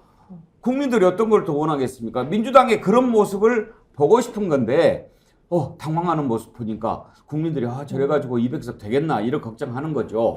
그래서 뭔가 새로운 모습을 원하는 건데 일단 민주당도 혁신요령 한번 지나갔고 이재명 대표 리더십이 이제 다시 공고해지고 있으니까 이 상황에서 뭔가가 나와야 될 텐데 이재명 대표 기자회견 내용을 한번 먼저 보시죠. 이 국정을 하는 데 있어서 아까도 말씀드렸습니다만 69시간제 던졌다가 이거 말이 안 되네.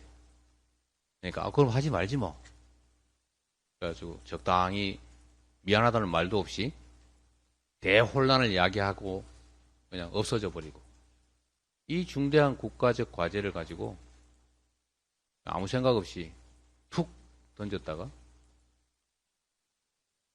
이거 저항이 만만치 않네. 쉽지가 않겠네. 라고 하니까 그냥 슬그머니 모른 척하는 이런 방식의 국정운영은 정말로 문제다. 박진영 교수, 제가 듣기에는 100번 지당한 말씀이에요. 네. 다만 지지자들이나 국민들은 그 현실 인식을 바탕으로 뭔가 좀 보여줬으면 하는 거 아닙니까? 그렇죠. 맞는 말씀인데 플러스 알파 해가지고 그에 뒤따르는 반대 행동이 있어야 됩니다. 뭐 예를 들면 간단합니다. 지금 그 김포 관련해가지고 이야기인데요. 이거는 뭐 여론 수렴할 필요가 없는 겁니다. 왜냐하면은 국가 균형 발전과 전국이 고르게 사는 사회라고 하는 것은 20년, 30년 동안 민주당의 정신이었어요. 그냥 반대해야 되는 겁니다. 이거는 대놓고 반대해야 되는 겁니다. 그리고 액션의 문제에서 지금 아까 우리 여론조사 보면은 이 김포 서울 통합 던지고 부울경에서 국민의힘 지지율이 빠졌어요. 그럼 민주당 지금 부산 가야 됩니다. 부산 가서 당원들 지지자들 모아가지고 서울만 살려고 하느냐, 전국이 고르게 잘 살아야 될 것이 아니냐라고 군중 집회해야 됩니다. 그리고 부울경 메가시티 다시 살려내야 되는 거고요. 그래서 부산에서부터 민주당이 국민의힘을 뒤집을 수 있다는 희망을 다시 불러일으켜주면 되는 거예요. 그런 지금 기획력이 제가 보기엔 좀 부족하다. 그런 생각이 듭니다. 전영 교수는 어떤 의견이십니까? 저도 교수님하고 좀 비슷한 의견입니다. 그 균형 발전이라는 것은 문재인 정부뿐만 아니라 노무현 정부에서도 추진을 했던 거고요. 논란이 있음에도 불구하고 많은 국민들이 여전히 대한민국 어디에 살든 고루 잘 살아야지라는 생각을 갖고 있습니다. 그래서 저는 앵커님 말씀하신 쪽으로 이거 딱 나왔을 때 그럼 말도 안 되는 걸 던져? 우리는 이거야. 민주당의 정신은 이거야 라고 딱 했을 때 국민들이 제가 말씀드렸듯이 가슴이 뛴다. 그래 민주당 지지해줘야지 이렇게 가슴에 불을 붙여야죠. 긍정적인 의제로. 피한다고 될 문제가 아니고요. 두 번째로 탄핵 얘기도 나왔는데 저는 이동관 탄핵은 분명히 역풍불 가능성은 빵이라고 생각을 합니다. 특히 방송계에서 제가 출연해보면 오히려 민주당이 좀 더 강하게 해줘야 되는 건 아니니 불만이 부글부글 끓고 있거든요. 그래서 어떤 이슈에 대해서는 민주당이 조금 더 선명하게 그리고 이재명 대표가 그 중심에 딱 서서 우리의 가슴에 불을 지를 수 있는 지도자다. 이런 확신의 행동이 조금 더 필요한 시기라고 봅니다. 정계란 교수, 정치는 타이밍 아닙니까? 진작에 이상민 장관 탄핵과 관련해가지고 헌재가 기각하기는 했지만 저는 그것은 국민들이 봤을 때 잘못했다는 것보다는 잘했다는 의견이 더 높다고 봅니다. 여론조사도 그렇게 나왔고요. 그러면 한동훈 법무부 장관, 이동관 방통위원장 탄핵과 관련해서 민주당 지지자들이 왜 저걸 그냥 놔두냐 이렇게 얘기하는데 그런 것도 팍팍팍팍 하면서 보여주는 그런 통쾌함을 선사했다면 더 잘 되지 않았을까 그런 생각을 하는데 만약에 이제 와서 이동관 탄핵 카드를 이렇게 만지작거리는 모습을 보여주니까 이제 언론들이 어떤 식으로 씁니까? 보수 언론들이 김포 서울시 편입 그 아이디어로 궁지에 몰리자 그 국면을 전환하기 위해서 이동관 탄핵 카드를 민주당이 만지작거리는 것처럼 쓴단 말이에요. 이게 결국은 수싸움에서 밀리는 거 아닙니까? 그렇습니다. 그러니까 우리가 윤석열 대통령의 국정 운영을 비판할 수는 있어요. 자, 바뀌지 않죠. 그러니까 지금 저 지지율밖에 안 나오는 거예요. 좀 전에 이재명 대표께서도 얘기했습니다만 그냥 툭 던지고 나라의 미래가 어떻게 되든 김포 편입도 던져놓고 현실성이 있든 없든 총선 전에 결론 안 나요. 자, 그러나 그렇게 던지는 게 뭡니까? 집권 여당이 말 그대로 공약의 현실성을 뒤쫓치고 그냥 툭 던진다는 얘기는 그냥 포퓰리즘의 극치인 거예요. 자, 그렇게 비판하면 뭐 할 거예요? 뭔가 대한야당의 모습이라고 하는 것은 좀 전에 박진영 우리 원장도 얘기했습니다만 플러스 알파가 있어야 될 거 아니에요. 자, 그래서 우리는 어떤 거를 대안으로 제시하겠다. 예를 들면 부울경 메가시티라든가 이런 것들에도 다시 얘기하면서 균형 발전에 대한 우리 당의 어떤 입장 이걸 분명히 해주는 것이 필요한데 거기에 더 나아가서 김포 얘기가 나와야겠지만 자, 두 번째 탄핵 얘기도 마찬가지입니다. 다시 이동관 탄핵 만지작거리는데요. 저는 좋습니다. 탄핵에 반대하는 게 아니라 옴짝달싹 못하게 하는 좀 이 치밀한 준비가 있어야 될 거 아니에요. 방금 말씀하셨습니다만 행안부 장관 탄핵한 경우만 해도 당연히 이탄 차원사에 대한 책임이라든가 또 국민적 정서라든가 이런 것들을 담아낼 수 있는 하나의 그릇이었단 말이에요. 그러나 헌재에서 결국 뭐 기각은 됐지만 자, 이동관 저는 차고 넘친다고 봐요. 근데 그것을 지금 얼마나 준비하고 있었냐는 거고 얼마나 탄핵이라고 하는 큰 담론 이전에 그것을 누가 봐도 국민의 우리 여론 중도층에 있는 여론이 보더라도 저 이동관 탄핵해야 된다라고 하는 여론화 작업들을 얼마나 했냐는 측면에서는 대단히 미흡했다는 걸 지적하고 싶은 거예요. 자, 그래놓고 이제 와서 탄핵 얘기하니까 당연히 김포 편입론에 뭔가 좀 불리해지니까 다시 이동관 탄핵을 꺼내는 거 아니야라고 하는 보수 언론의 공격을 당하고 있는 거다. 저는 이재명 대표께서도요, 자, 3% 성장론 얘기했어요. 근데 이게 쭉 던지면 됩니까? 뭔가 울림이 없잖아요. 이것을 관철시켜내기 위해서 그 다음 스텝들이 안 보이기 때문에 그냥 그 얘기한 것으로 그치고 마는 것 아니냐라는 그런 좀 안타까움이 있다는 겁니다. 홍익표 민주당 원내대표가 오늘 아침에 MBC 라디오에서 빠르면 9일 본회의 때 이동관 탄핵 소추안을 같이 올릴 예정으로 생각하고 적극 검토 중이다 이렇게 얘기를 했는데 이동관 탄핵이라고 하는 것은 민주당이 진작부터 준비를 해왔던 거고 아마 여론조사도 탄핵 찬성 의견이 더 높을 것 같은데 일단 이 주도권 싸움에서 밀리다 보니까 마치 국면을 전환하기 위해서 탄핵을 하는 것처럼 그렇게 비친단 말이죠, 최수영 교수. 네, 저도 그래서 이건 왜냐하면 지금 원래 탄핵이라는 게 민주당이 전가의 보도처럼 꺼내기도 하고 물론 뭐 충분히 이제 통과시킬 힘도 있지만 자, 근데 이게 또 헌재 분명히 갈 거 아닙니까? 자, 그러면은 분명히 여기에 대해서 이제 헌법과 법률을 정면으로 위반했느냐 이제 이런 문제가 나오면 저는 사실 이 부분도 저는 그 기각될 확률이 많다고 봐요. 그런데 자, 그러면 이제 총선 이게 헌재가 나올 때까지 직무가 정지되는 것 아니겠습니까?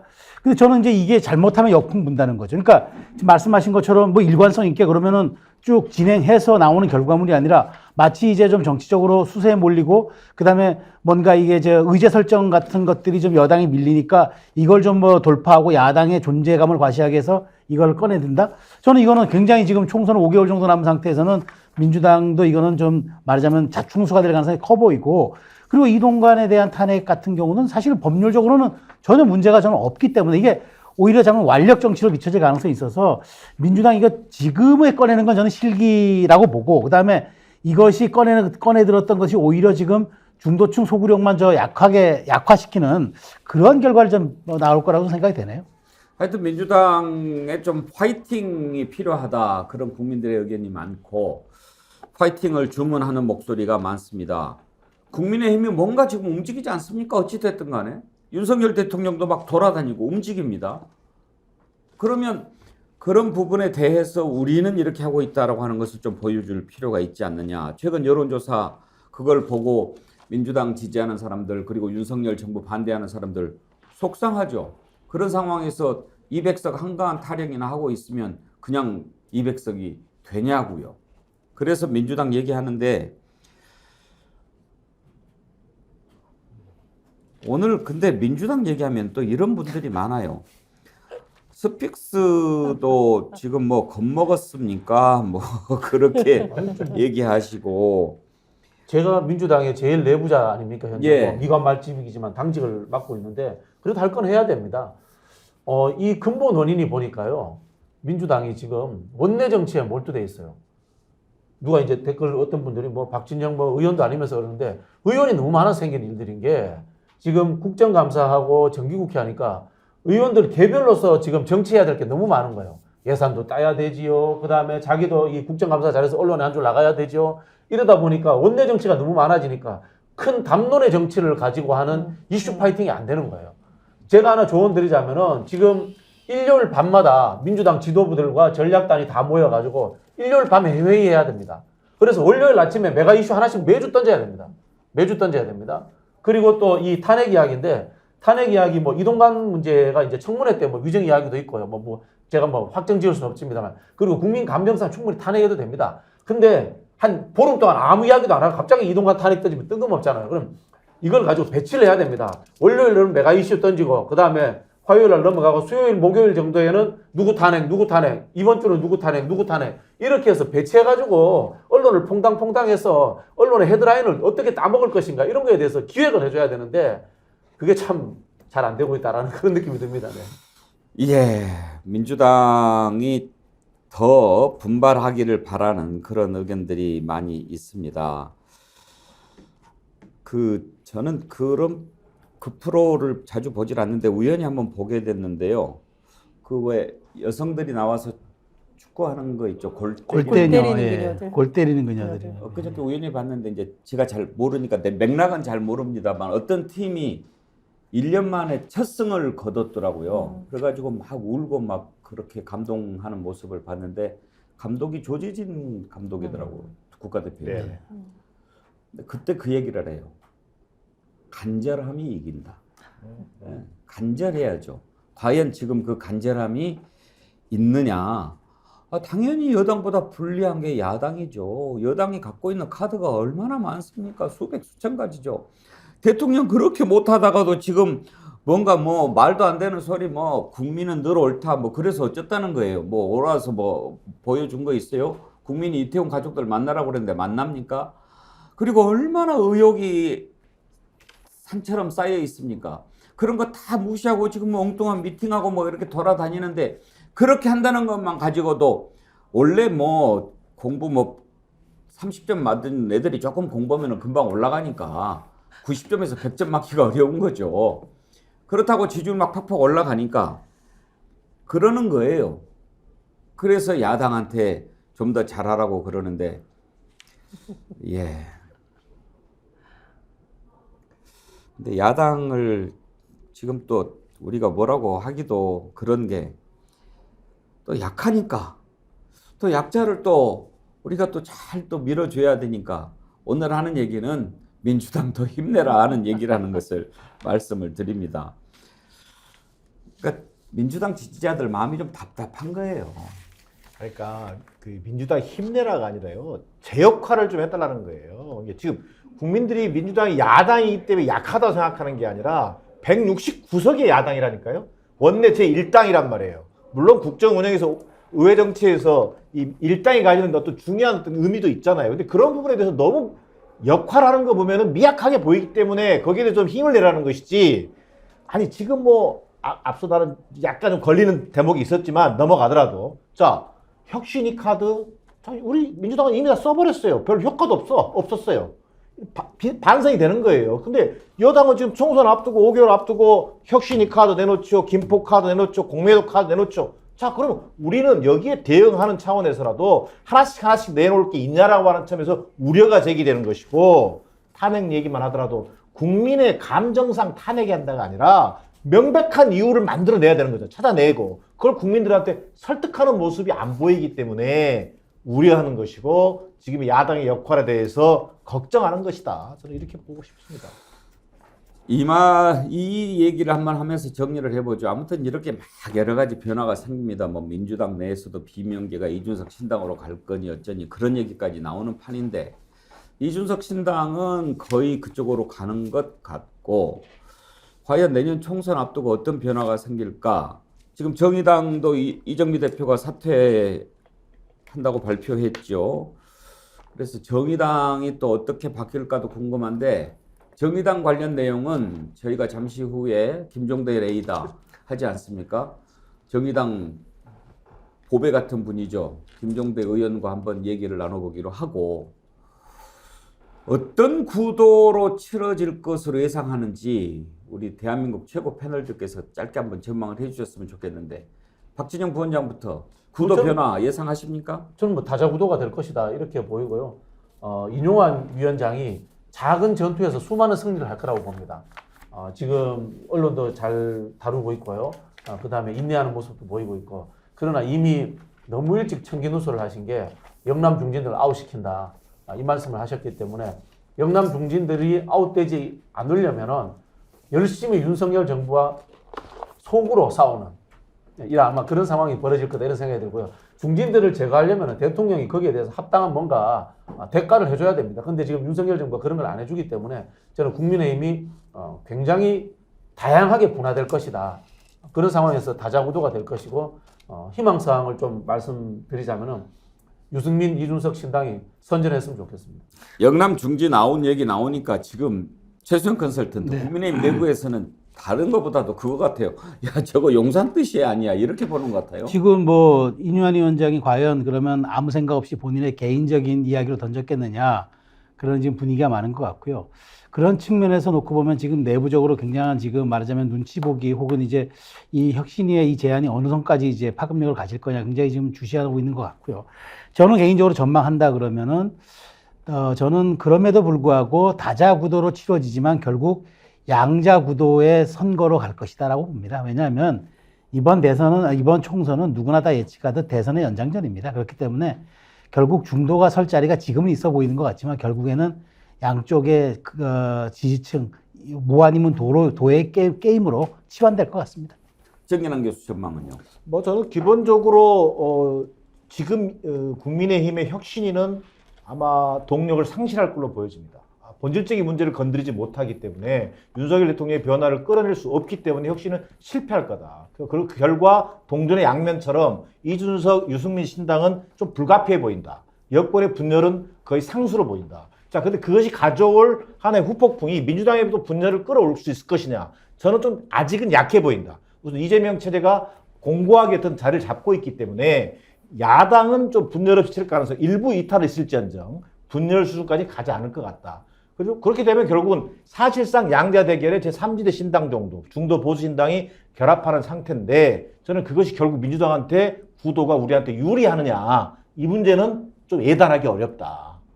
상당히 지금 민주당의 지금 이 모습대로 그대로 가는 것에 대한 여론이 또 그만큼 뭐랄까 좀 이 액티비티가 떨어지기 때문에 저는 좀 민주당 입장에서는 그런 구도 하에서 민주당이 대한야당으로서 어떤 모습을 보일 수 있을 것인지에 대한 고민이 별도로 진행돼야 될 것 같다는 판단입니다.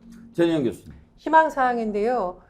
과거로 돌아가는 캐캐묵은 보수대 가슴을 뛰게 해주는 담대한 진보 세력 이런 구도를 만들어야 된다라고 봅니다. 너무너무 지금 모든 게 무슨 사람 중심의 정계 개편을 얘기하다 보니 많은 분들이 그래서 국민들에게 주는 가치가 뭔데? 라고 지금 묻고 있거든요. 그래서 민주당이 지금은 조금 더 담대하게 그리고 국민의 가슴을 뛸 수 있는 미래 의제를 가지고 같이 정권 심판론을 몰아야지 중도층이 확 저는 몰린다고 생각을 하거든요. 그런 모습을 좀 보여주셨으면 합니다. 예. 내년도 총선 앞두고 과연 구도 변화가 있을지까지 짚어봤습니다.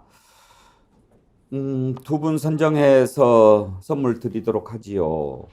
아까 이수경님 환자 뭐 하니까 환장하겠네 이런 의견 주셔서 웃음을 주셨고요. 나리아님 누워서 떡 받아 먹을 생각이 아니면 시대 정신을 받아들여라 그런 의견 주셨습니다. 그렇습니다. 지금의 시대 정신이 뭘까요? 민주당이 그걸 제대로 꿰뚫어 보고 지지자와 국민들에게 다가가는 그런 모습 보여주기를 바라는 마음 같습니다. 나리아님과 이수경님께 디어루시에서 나오는 크레징 폼 드리도록 하겠습니다. 오늘 토론은 여기까지 하고 전무대님 슈퍼챗 보내주셨는데요. 신이 없는 자나 사기꾼들 특징은 혹하는 달콤한 말로 현혹하면서 수시로 자신의 말을 바꾸고 사람을 헷갈리게 합니다. 그걸 모르면 국민들이 불행해지는 것이겠지요. 네, 슈퍼챗 쏘아주신 전무대님 감사드립니다. 오늘 토론 마치면서 스픽스몰 지난주에 여러분께 홍게 소개해드렸는데요. 많은 분들이 주말에 많이 사주셨네요. 예, 감사드립니다. 스픽스몰에서는 제철 음식 제대로 맛보여주기 위해서 물건 잘 골라서 여러분들께 소개하고 있는데요. 박달나무처럼 딱딱하게 속이 꽉 차 있는 박달형 연지 홍게. 연지는 연지곤지 할 때 붉은색 연지고 수율은 무게 대비 꽉 차 있는 비율인데요. 80%가 꽉 차 있습니다. 제가 주말에 먹어봤습니다. 정말 실하더라고요. 맛도 좋고. 근데 걔 먹을 때마다 힘든 게 인건비가 안 나와. 저거 까먹는데 참 쉽지 않았는데 그 고생 보상 받았어요. 맛이 있고 속이 꽉 찼더라고요. 여러분들 이번에 드시면 실망하지 않으실 겁니다. 연지홍게 많이 구입해 주시면 스픽스몰 도와주시면 스픽스의 힘이 된다는 말씀 드립니다. 함께해 주신 정기남 교수님, 전혜영 교수님, 박진영 부원장님, 최수영 컨설턴트 네 분 감사합니다. 수고하셨습니다. 여러분 곧바로 김종대 레이더 이어가겠습니다. 채널 고정해 주십시오.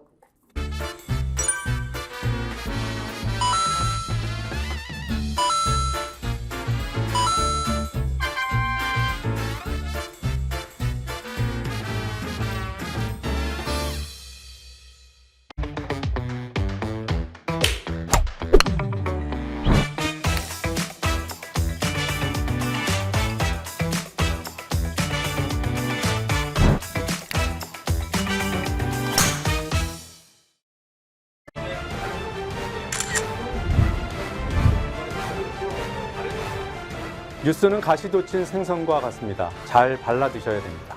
제가 발라드리겠습니다. 노정면의 뉴발.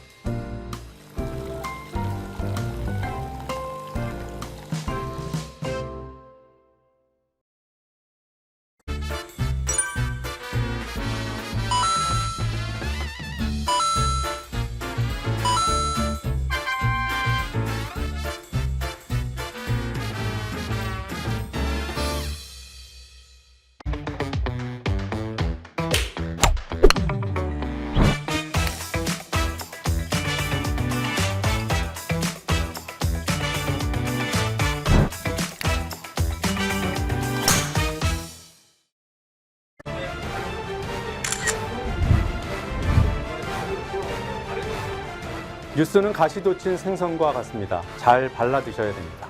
제가 발라드리겠습니다. 노정면의 뉴발.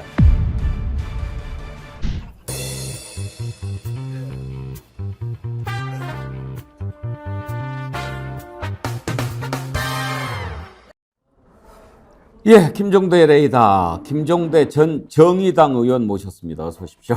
오늘따라 정의당을 강조하시네. 정의당 얘기를 좀 해보려고 합니다. 우리가 그러시죠. 앞부분에 예.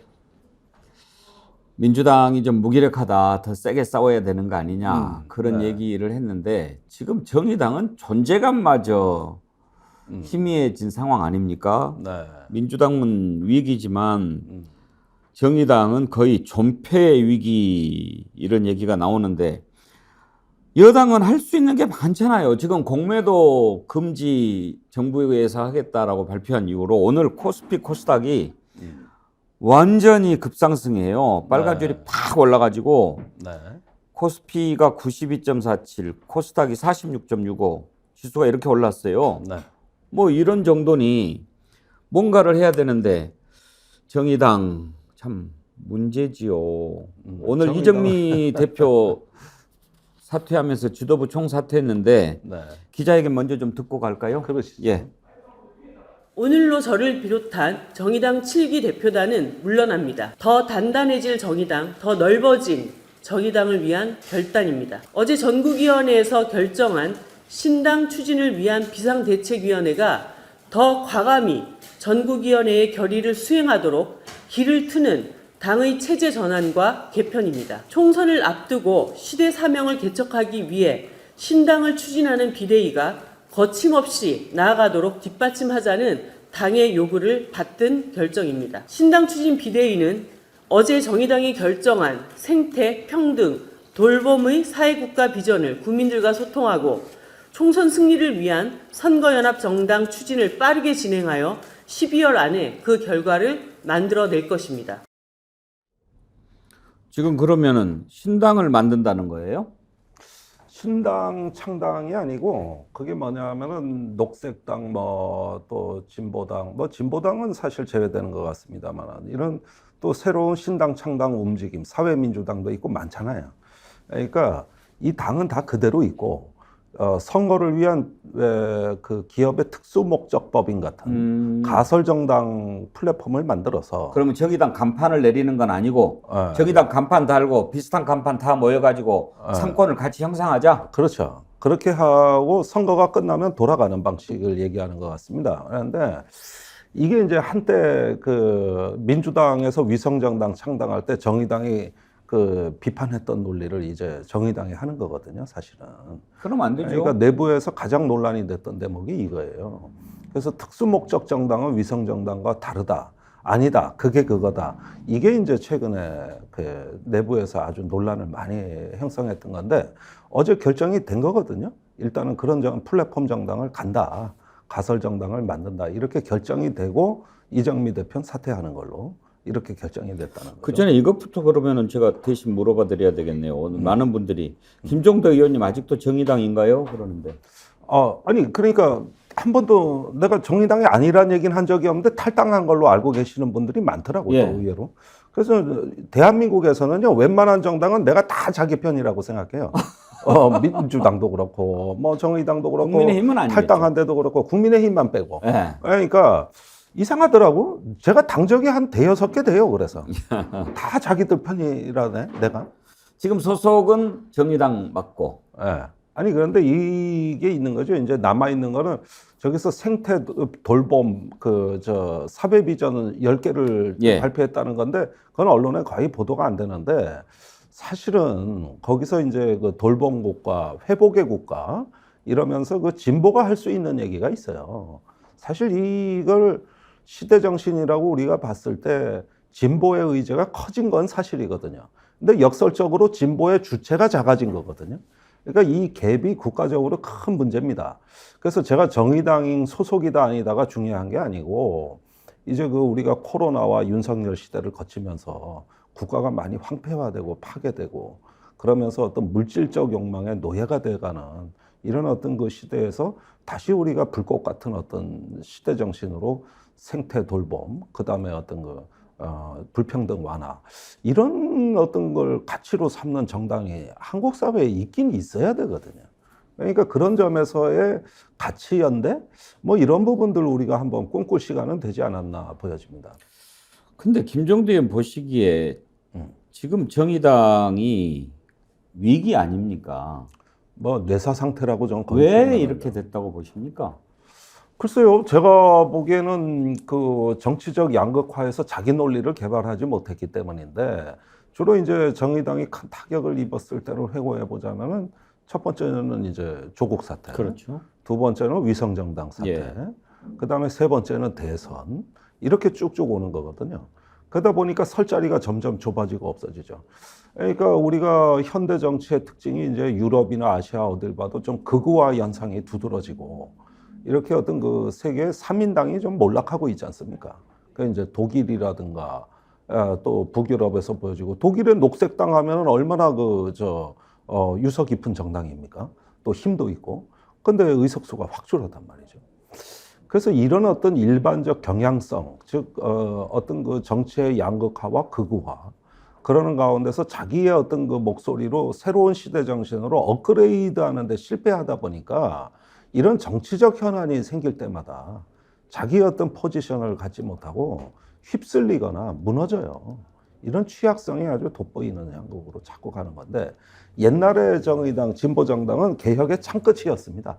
가장 날카로웠고 가장 맨 앞줄에 서 있었고 그러다 보니까 어떤 그 창끝 전력으로 이 정치의 어떤 한 축을 구성하고 의제를 설정했다 그런다면은 최근에는 그 예리함이 안 보인다는 것이죠. 그런데 이제 그게 구진보, 이제 87년식 진보를 얘기해서는 안 통하는 시대가 됐어요.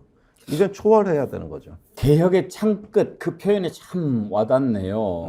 사실 우리가 정의당 하면 정의당이 정말 사랑을 받았던 시절이 있었고 정의당에 배출한 걸출한 인물들이 많이 있지 않습니까? 노회찬, 심상정, 김종대, 박원석 이런 분들이 있는데 예.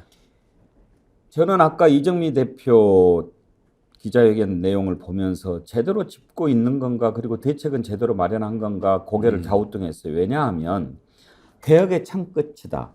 그걸 지금 국민들이 인정하지 않는다. 그러면 참 끝이 무뎌졌다는 얘기인데 그걸 벼르거나 갈아보거나 그럴 생각 없이 단순히 총선 앞두고 연합을 해서 한번 표를 얻어보겠다. 뭔가 본질적인 고민이 빠져 있지 않냐 이런 생각이 아니, 들어요. 그 부분이 바로 우리가 굉장히 아쉬워하는 대목인데 이정미 대표는 그다지 혁신에 적극적이지 않았습니다.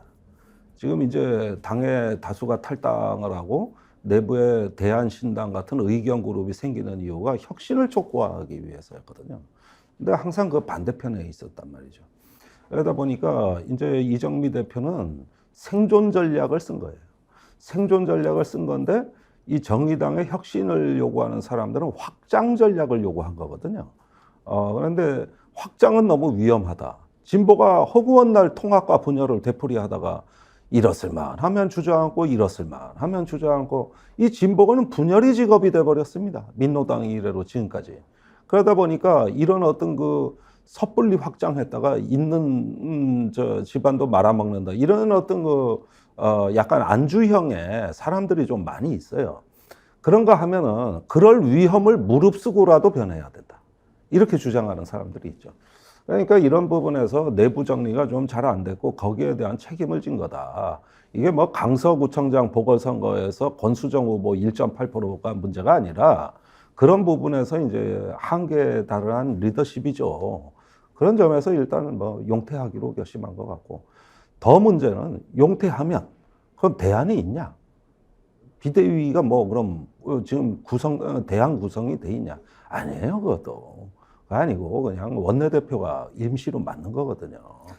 말씀하시는 것을 가만히 이렇게 들어보니까 김종대 의원님도 정의당에 대한 애정이 좀 많이 식은 것 같습니다. 여의도 정치로서의 정의당이라면 전 별로 관여하고 싶지 않습니다. 그러나 제가 그 당에서 최고 득표, 최다 득표를 당내 경선에서 기록을 다 갈아채운 사람이고, 그리고 지역에 가면은 여전히 이태원 참사나 화물연대 파업이나 이럴 때 약자 곁을 지키는 그 한 평생을 다 바친, 이러면서 노조할 때 칼 맞아가면 노조 운동하고, 이러면서 약자 곁을 지키는 걸 소명으로 알고 살아가는 아직까지 그 기층의 당원들이 존재하는 한 그분들을 제가 실망시킬 수는 없죠. 그래서 제가 당대표 못지않게 지역위원회를 많이 다녀요. 전부 다 강연 아니면 간담회거든요. 근데 전부 아는 사람이 이제 정이 들어버려가지고, 그래가지고 이분들한테 실망을 끼쳐드릴 수는 없다. 그리고 이분들은 여의도 정치 잘 모릅니다. 그냥 진보의 가치와 약자편 이런 걸 갖다가 평생에 자기 가치로 알고 살아오신 분들인데 그런 분들도 소중하거든요. 그래서 내가 얘기하는 게 지나가다 함부로 정의당 발로 차지 마라. 너는 밤새워 누군가 약자 곁을 지켜보았는가. 그러니까 이 사람들은 아직 우리 사회에 필요한 사람들이거든요. 그래서 그런 면이 있는 것이지. 그래요. 이거는 뭐 여의도 정치는 저는 좀 정의당은 갈 길을 잃었다고 보고 있습니다. 여의도 정치의 정의당과 그 가치와 그걸로서의 정의당은 다르다. 그렇죠. 이영류님이 정의당 가장 큰 문제점은 지난 대선 때 윤석열은 왜 대통령 되지 않으면 안 되냐 심상정 말할 때부터 망조가 끼었습니다 그랬는데 이런 얘기를 했었나요? 글쎄요, 그 말은 기억이 안 나는데 윤석열의 도우미로 인식되는 건 체질적으로 정의당이 싫어하죠. 그렇게 했을 리도 없고. 그런데 결과적으로 이제 27만 표 차이가 났는데 심상정 후보가 80만 표를 가져갔다 이거죠. 그러니까 사람들이 이제 거기에 대한 책임론을 얘기하는 건데, 이 부분도 저 할 얘기는 많지만은 여기서 일단 자제하겠습니다. 그러니까 그런 것 같아요. 정의당이 일관성을 보여줬다면 지금처럼 버림받지는 않았을 겁니다. 그러니까 연동형 비례대표제 했을 때 발을 삐끗했죠. 그랬다가 그 삐끗한 것을 다시 고쳐야 되는데 대선 때 또 삐끗한 거예요. 그러니까 양쪽 다리가 다 삐끗해져 버리니까 주저앉는 거죠. 그러니까 비례대표 때 민주당과 이렇게 안 맞아가지고 그걸 복수한 것을 결국은 윤석열 정권을 만들어준 쪽으로 돼버리니까 그때부터 정의당의 분노의 화살이 가서 꽂히는 것 아니겠습니까? 근데 이런 부분을 한번 생각해 보셔야 돼요. 얼마든지 기회가 많았고 대선 때도 대화할 수 있는 기회는 얼마든지 많았습니다. 그러니까 당시에 21대 총선 때 이해찬 대표가 당대표였잖아요. 근데 불과 어제까지는 우리 같이 몸싸움 하던 동지들이에요. 패스트 트랙 통과되고 할 때. 근데 전화 한 통 없이 위성정당 창당을 발표했거든요. 그리고 1, 2년 지나도록 단 한 번도 진정성 있는 사과를 못 받아봤거든. 그게 이 정의당의 모멸감이에요. 물론 이것도 사실은 전면에 내세우기에는 좀 문제가 있다고 봅니다만은, 우리가 지난 어떤 군사정권 때부터 회고해 보면은 이 민주당의 역할은 뭐냐면은 제야 시민단체와 언제든 연결해서 한쪽 쪽문을 열어주고 크게 이 개혁 진보 진영의 맏형 노릇을 해온 하나의 거버넌스가 민주당이거든요. 근데 민주당이 지금 그 리더십을 잃어버렸어요. 그러면서 이런 걸 귀찮아한단 말이죠. 그런데 그 위성정당 창당할 때도 제 생각에는 일단 양해를 구했어야 되는 일이고, 그리고 이게 이제 대선 때 됐다 보면은 대선 때 와서는 이런 부분에 대해 허심탄회하게 진짜로 한번 우리가 어떻게 상처받았는지 이야기해보자. 이렇게 이야기할 수 있는 거거든요. 근데 한 번도 없었어요. 심지어는 정의당이 아마 후보 단위라 해줘도 안 받았을 가능성이 있어요. 알겠습니다. 정의당이 신당 추진 비상대책위원회 만든다고 그러니까 앞으로 좀 보기로 하고요. 네.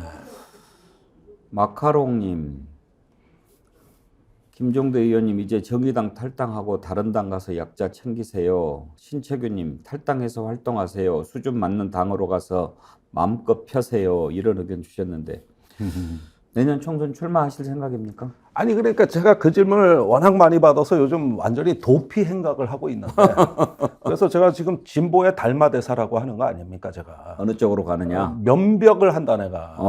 면벽을. 달마대사가 소림사에서 9년간 면벽 수행하지 않았습니까? 동쪽으로 갔어요 그래가지고. 네, 그렇죠. 동쪽이 어딜까요? 아니 중국이죠.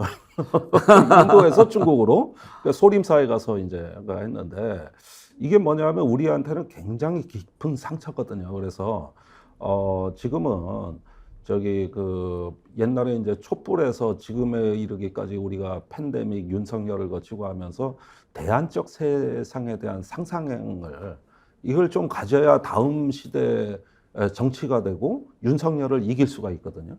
그러니까 지금 각 당이 몇 석을 얻느냐 문제보다도 왜 정치를 하느냐에 대한 자기중심이 확실해져야 되는 시대고, 간디가 얘기했습니다. 철학이 없는 정치는 죄악이라고 그랬어요. 그러니까 우리가 정치를 하는 이유는 다음 세상, 이 다음 세대의 새로운 공화국을 만들어서 87년 세상이 아닌 2020년의 세상을 살으라고 청년들에게 나라를 만들어주는 것 이상의 정치인의 큰 소명은 저는 없다고 봅니다. 그래서 정치개혁의 대업은 반드시 이뤄야 되겠다. 그래가지고 87년 1인 장기 집권을 막기 위해 만들어 놓은 규칙과 질서를 이제는 현대적으로 개혁해서 새로운 공화국을 다음 세대에게 만들어주지 않으면은 기성세대는 빨리 사라지는 게 낫다는 게 제 생각입니다. 그러니까 그런 어떤 정치개혁, 대업을 이루기 위한 우리가 대화를 한다면은 정의당에 구애되는 문제가 아닙니다. 그러나 사람들은 정치를 얘기 안 하고 정파를 말하고 있어요. 그 정파 논리는 내년이면 다 잊을 얘기들이에요. 그런데 우리가 지금 정파와 파당, 그것을 넘어서 진짜 정치란 무엇인가를 이야기할 수 있는 그 세상, 그거는 새로운 공화국을 어떻게 재건하고 회복할 것인가, 이게 원래 정치의 메인 의제입니다. 근데 누가 하는 거냐 이거죠.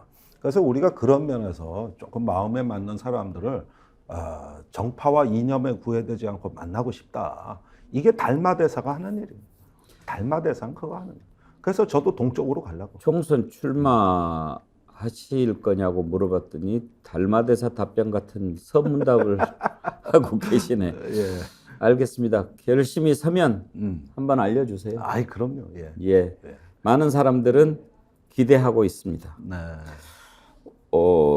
김성규님 딱 한 줄로 주셨는데 작지만 큰 소리 김종대. 아유, 굉장히 울림이 마음에 들죠? 예. 김성규님 선물 드릴까요? 그럽시다. 아이고, 진짜. 김종대 의원님 봐서 드리는 겁니다. 오늘 왜 이렇게 방송 분위기가 훈훈합니까? 김성견님, 네. 제가 김종대 의원님 뜻을 받들어서 선물 보내드리도록 하겠습니다. 디어루시에서 나오는 클렌징 폼 드리죠. 네. 청와 대통령실 수석이 좀 바뀌는 모양이에요. 네. 오늘 속보를 보니까 정무수석의 한호섭 현 대통령실 국정상황실장. 예, 검사 출신인가요? 뭐 하는 사람인지. 아마 그분 어디 뉴라이트 출신으로 알고 있는데. 이명박 정부에서 정무수석실 선임 행정관 지냈고 뭐. 그렇군요. 뉴라이트 핵심 인물 검사 출신은 뉴라이트 아니네요. 출신일 거예요 아마. 아니 이런 건 별로 관심이 없고. 시민사회 수석 후보가 네. 김정수 전 육군사관학교장이에요. 네. 특전사령관 출신인데 네. 시민사회 수석 하는 게 어떤 일이에요? 옛날 소통하고 막 이러는 거 아니에요? 시민사회단체 만나고? 이게 근데 왜 거기에 특전사령관 출신이 가는지 그게 궁금해서. 네. 아니 뭐 시민사회 자유총연맹도 있어요. 그리고 또 그 외에도 무슨 자유자 들어간 시민단체가 요즘 엄청 많아졌어요. 정당도 많아졌어요. 아마도 제가 생각하기에는 이런 보수 우파 또는 어떤 뉴라이트를 갖다가 시민으로 보는 것 같다. 그런 맥락으로 해석이 되고, 사실은 이런 어떤 것 속에서 뭐 대통령은 여전히 안 변하시는구나 이런 면이 또 한번 확인이 되는 거 아니겠어요?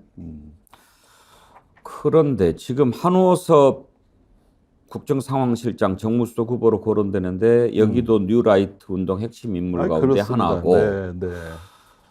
시민사회 수석은 특전사령관 출신이고 어디로 가겠다는 겁니까 이 정부가?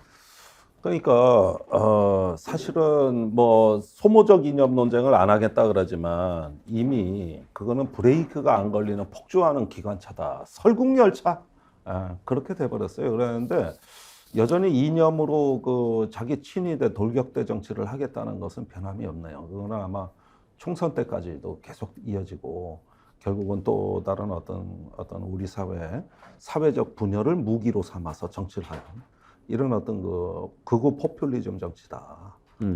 그런 부분들은 뭐 계속 제3, 제4 확인이 되는 것이죠. 그래서 드는 생각인데 김종대 의원 보시기에 내년 총선에 네. 이 안보 분야가 미치는 영향이 어떨까 이런 부분들 좀 궁금하지 않습니까? 어떻게 보세요? 아니 그러니까 제 말이 앞으로 어떻게 실현되는가를 잘 한번 제가 예견을 드릴게요. 예, 내가 적어놨다가 나중에 맞춰볼게요. 결정적인 분기점을 이 정권이 북한 정찰위성 발사로 보는 것 같습니다. 지금 9.19 군사 합의서 무력화한다고 계속 예고편을 띄우고 실제로는 안 하고 있잖아요. 언제 한다는 얘기냐? 제가 보기엔 북한 정찰위성 발사할 때예요. 그러면서 북한이 미사일 몇 방을 더 쏴요. 그러면 이제 북한 러시아가 밀착한 것이 드러나는 것이고 한반도 안보가 이제 전대미문의 어떤 위기 상황, 비상 상황이라고 얘기하면서 9.19 군사 합의를 무력화할 것이고 그 직후에 무슨 일이 일어나느냐? 일단은 우리 육군이 사단급 무인 정찰기의 비행을 일제히 시작해서 그 송골매라고 하는 걸 전방 지역에 띄우는데 북한도 드론이 있거든요. 그래서 여기서 일단은 긴장이 조성되고 서북 해역 NLL에 대형 군함을 무더기로 올려보낼 것이다. 이게 이제 천안함 직전에 MB 2009년에 그때 이상희 국방장관이 NLL 대비 계획이라고 해서 전방에 수상함과 지상의 자주포를 왕창 증강한 일이 있습니다. 그날부로 서북 정세가 변해서 그 다음에 천안함 연평도 사건이 일어나게 되는 거거든요. 근데 지금 그 짓 또 하고 싶은 거예요. 이게 이미 계획이 섰다고. 그런데 북한 정찰위성이 왜 분기점이 되는 거죠? 왜 분기점이냐? 이 정찰위성이 이제 러시아 기술을 얻은 거라고 보는 거고, 또 정찰위성을 발사하게 되면 모든 미사일의 신뢰성이 확 높아지거든. 표적을 찾으니까. 그리고 사실은 이거보다 빨리 하려고 우리 군 정찰위성을 앞당긴 거예요. 그러니까 우리도 쏘잖아요. 11월에. 예. 미국의 반덴버그 공군기지에 쏘어요. 그러면은 제 생각에는 총선 전에 일단의 안보 정부 그 속에서 어떤 경제와 사회적인 어떤 통합도 안보 이익에 종속되는, 말하자면 안보 지상주의 국가가 출현합니다. 이 국면이 국민의힘을 살리는 마지막 동아줄이에요. 그러니까 지금은 이 9.19 군사합의 무력화 이후 정국, 요게 총선 정국이라고 보면 됩니다. 북한이나 이런 주변국이 이런 걸 관찰해서 빌미를 안 줄 수도 있지만 지금 김정은 위원장도 불이 붙었는데 그렇게 해서 전략 무기 수준의 군비 경쟁이 진행이 되고 이거를 이제 그 사회적으로 그 부풍몰이를 하기 위한 그 첫 번째 실천 단계가 9.19 무력화, 두 번째가 4.27 판문점 합의 무력화. 그래서 대북전단과 확성기 방송 이런 부분들이 이제 남북 관계의 주요 의제로 떠오르게 되는 거죠. 그게 총선 정국이라는 거죠. 예. 그러면 혹시 더 나쁜 상황도 우리가 예견해 볼 수 있습니까? 상상하기도 싫지만 예를 들면 지난번 백령도 포격이라든지 연평도라든지 뭐 이런 식의 조그만 형태의 국지전 가능성도 생각해 볼 수 있나요? 아니 뭐 저는 함부로 국지전이 일어난다고는 말하고 싶지는 않습니다만 현대 이 분쟁 양상이라는 게 어떤 그 작년에 드론 5대가 대한민국을 휘저어서 준 충격을 한번 상기해 봤을 때 과거와 같은 방식은 아닐 거라고 생각이 들어요. 그러나 만약에 NLL 부근에서 국지전이 일어나게 되면 양상이 다릅니다. 그때는 수상항과 수상항끼리 제한된 수역에서 빨리 종결됐어요. 아무리 충격이 컸어도 그게 다예요. 근데 이제는 드론이 날라올 거고 해안포가 저기 어모 사격을 할 거라고요. 이게 어떻게 분쟁의 규모가 과거와 같습니까? 그러니까 이거는 이미 남과 북이 그걸 벼르고 있다고요.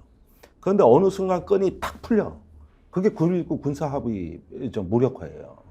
그렇게 되면 긴장을 그 완화시키던 끈이 탁 끊어지고 나가지고 통제가 안 되는 국면이 되는데 이때 이 윤 정부의 실력으로 이 위기를 극복하고 통제할 수 있습니까? 이 정부 그렇게 실력 있는 정부예요? 무엇에 홀린 듯 빨려 들어갈 겁니다. MB가 그러다가 실패해가지고 천안함 이후에 오히려 지방선거 진 이유가 북풍무리를 못하고 지도 끌려다녔기 때문에요. 그때 그 북풍은 여당에 타격을 준 북풍이라고. 위기관리가 안 되니까. 시스템이 망가지니까. 지금 윤석열 정부 실력이 그 정도라는 거예요. 네. 절대 그런 일이 일어나서는 안 되겠죠. 선거에 이용해서도 안 되고. 끝으로 조금 그 평소에 궁금하게 생각했던 부분 하나만 좀 여쭤보고 마칠게요. 네. 연평도 포격, 천안함, 그리고 서해 교전. 네. 이렇게 가끔씩 일어나잖아요. 네. 그거는 왜 그렇습니까? 어떤 이유가 있어서 그런 겁니까? 그러니까 무규범의 공간이다. 정전협정에 NLL 없거든요.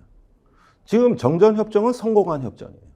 1990년대 이후 비무장의 남북한 군간의 교전은 한 건도 없었습니다. 지금까지 30년 동안. 가끔 경고사격만 있었지. 그러나 NLL은 무법지대래요. 무법지대. 그런데 여기에서 일단은 군사적 밀집도가 너무나 이제 커지니까 우리나라 서해 모든 군사력의 70%가 집중돼 있습니다. 그러니까 여기에서 통제할 수단이 없는 것이죠. 그래가지고 결국은 남북한이 이제 치킨 게임을 할 수밖에 없는 공간이고 이게 바로 남북한 정치의 급소입니다. 그러는 가운데서 5번의 교전이 일어났습니다. 수역에서만. 제1, 제2 연평해전, 대청해전, 천안함, 연평도 포격까지 5번. 전부 다 위기 통제가 안 돼서 일어난 사건입니다. 아니, 제가 정말 궁금했던 것은 이제 뭐 규범이 없어서 그렇다라고 하는데 그러면은 이제 우발적인 것으로 비춰지지 않습니까? 그런데 연평도 포격이라든지 서해 교전이라든지 천안함 공격이라든지 이런 게 다 우발적인 것으로 봐야 되느냐 아니면 어떤 정치적인 함의가 좀 있었던 것이냐 이게 궁금해서 여쭤본 거거든요. 그건 이제 장기간에 걸쳐된 거기 때문에 그때그때 구조와 맥락은 다르지만 적어도 9.19 군사합의에서 완충수역, 평화수역을 선포한 이래로 단 한 건의 충돌도 없었습니다. 무슨 얘기냐? 조폭기나 해군은 붙여놓으면 싸우게 돼 있어요. 그것도 무법지대에서. 붙여놓으면 안 돼, 이 조폭끼리는. 해군도 그래요. 그런데 완충수역을 만들어가지고 떨어뜨려 놓으니까 평화로워진 거예요. 이게 다른 겁니다. 규범이 있고 없고가 이런 차이예요. 그러니 정전협정의 무법지대를 군사합의서가 메워준 건데 이걸 무력화한다는 게 무슨 뜻입니까? 과거로 되돌아가는 거예요. 이거는 정권의 의지와 상관없이 군사 시스템 자체가 군인은 싸우려고 존재하는 집단이기 때문에 붙여놓으면 위험해진다. 싸운다 이거예요. 알겠습니다. 오늘 김종대 의원 모시고 여러 가지 이슈 살펴봤는데요. 김종대 의원님 성원하고 응원하는 댓글이 많이 올랐다는 말씀드립니다. 감사합니다. 예, 고맙습니다. 김종대 레이더였습니다. 여러분 오늘 여기까지 하겠고요. 참 좋은 보험 소개해드리고 마치도록 하겠습니다. 지난번에도 한번 소개해드렸는데요. 24시간 상담이 가능한 그런 보험이고요. 여러분이 갖고 있는 보험 여러 개를 다 어떻게 하는 것이 가장 좋게 운용하는 것인지 알 수 있는 곳이라고 하니까요. 많은 이용 바랍니다. 그리고 아까 앞부분에 소개해드렸던 홍게도 지금 아주 좋을 때니까 여러분들 좋은 홍게 구해서 맛있게 드시기 바랍니다. 함께해 주신 여러분 감사합니다. 저는 내일 오전 10시 50분 다시 찾아뵙겠습니다. 이어지는 박시동의 경제본색 많이 시청해 주세요. 국민 앵커 백운기 정확한 분석 날카로운 시각 백운기가 하면 다르다.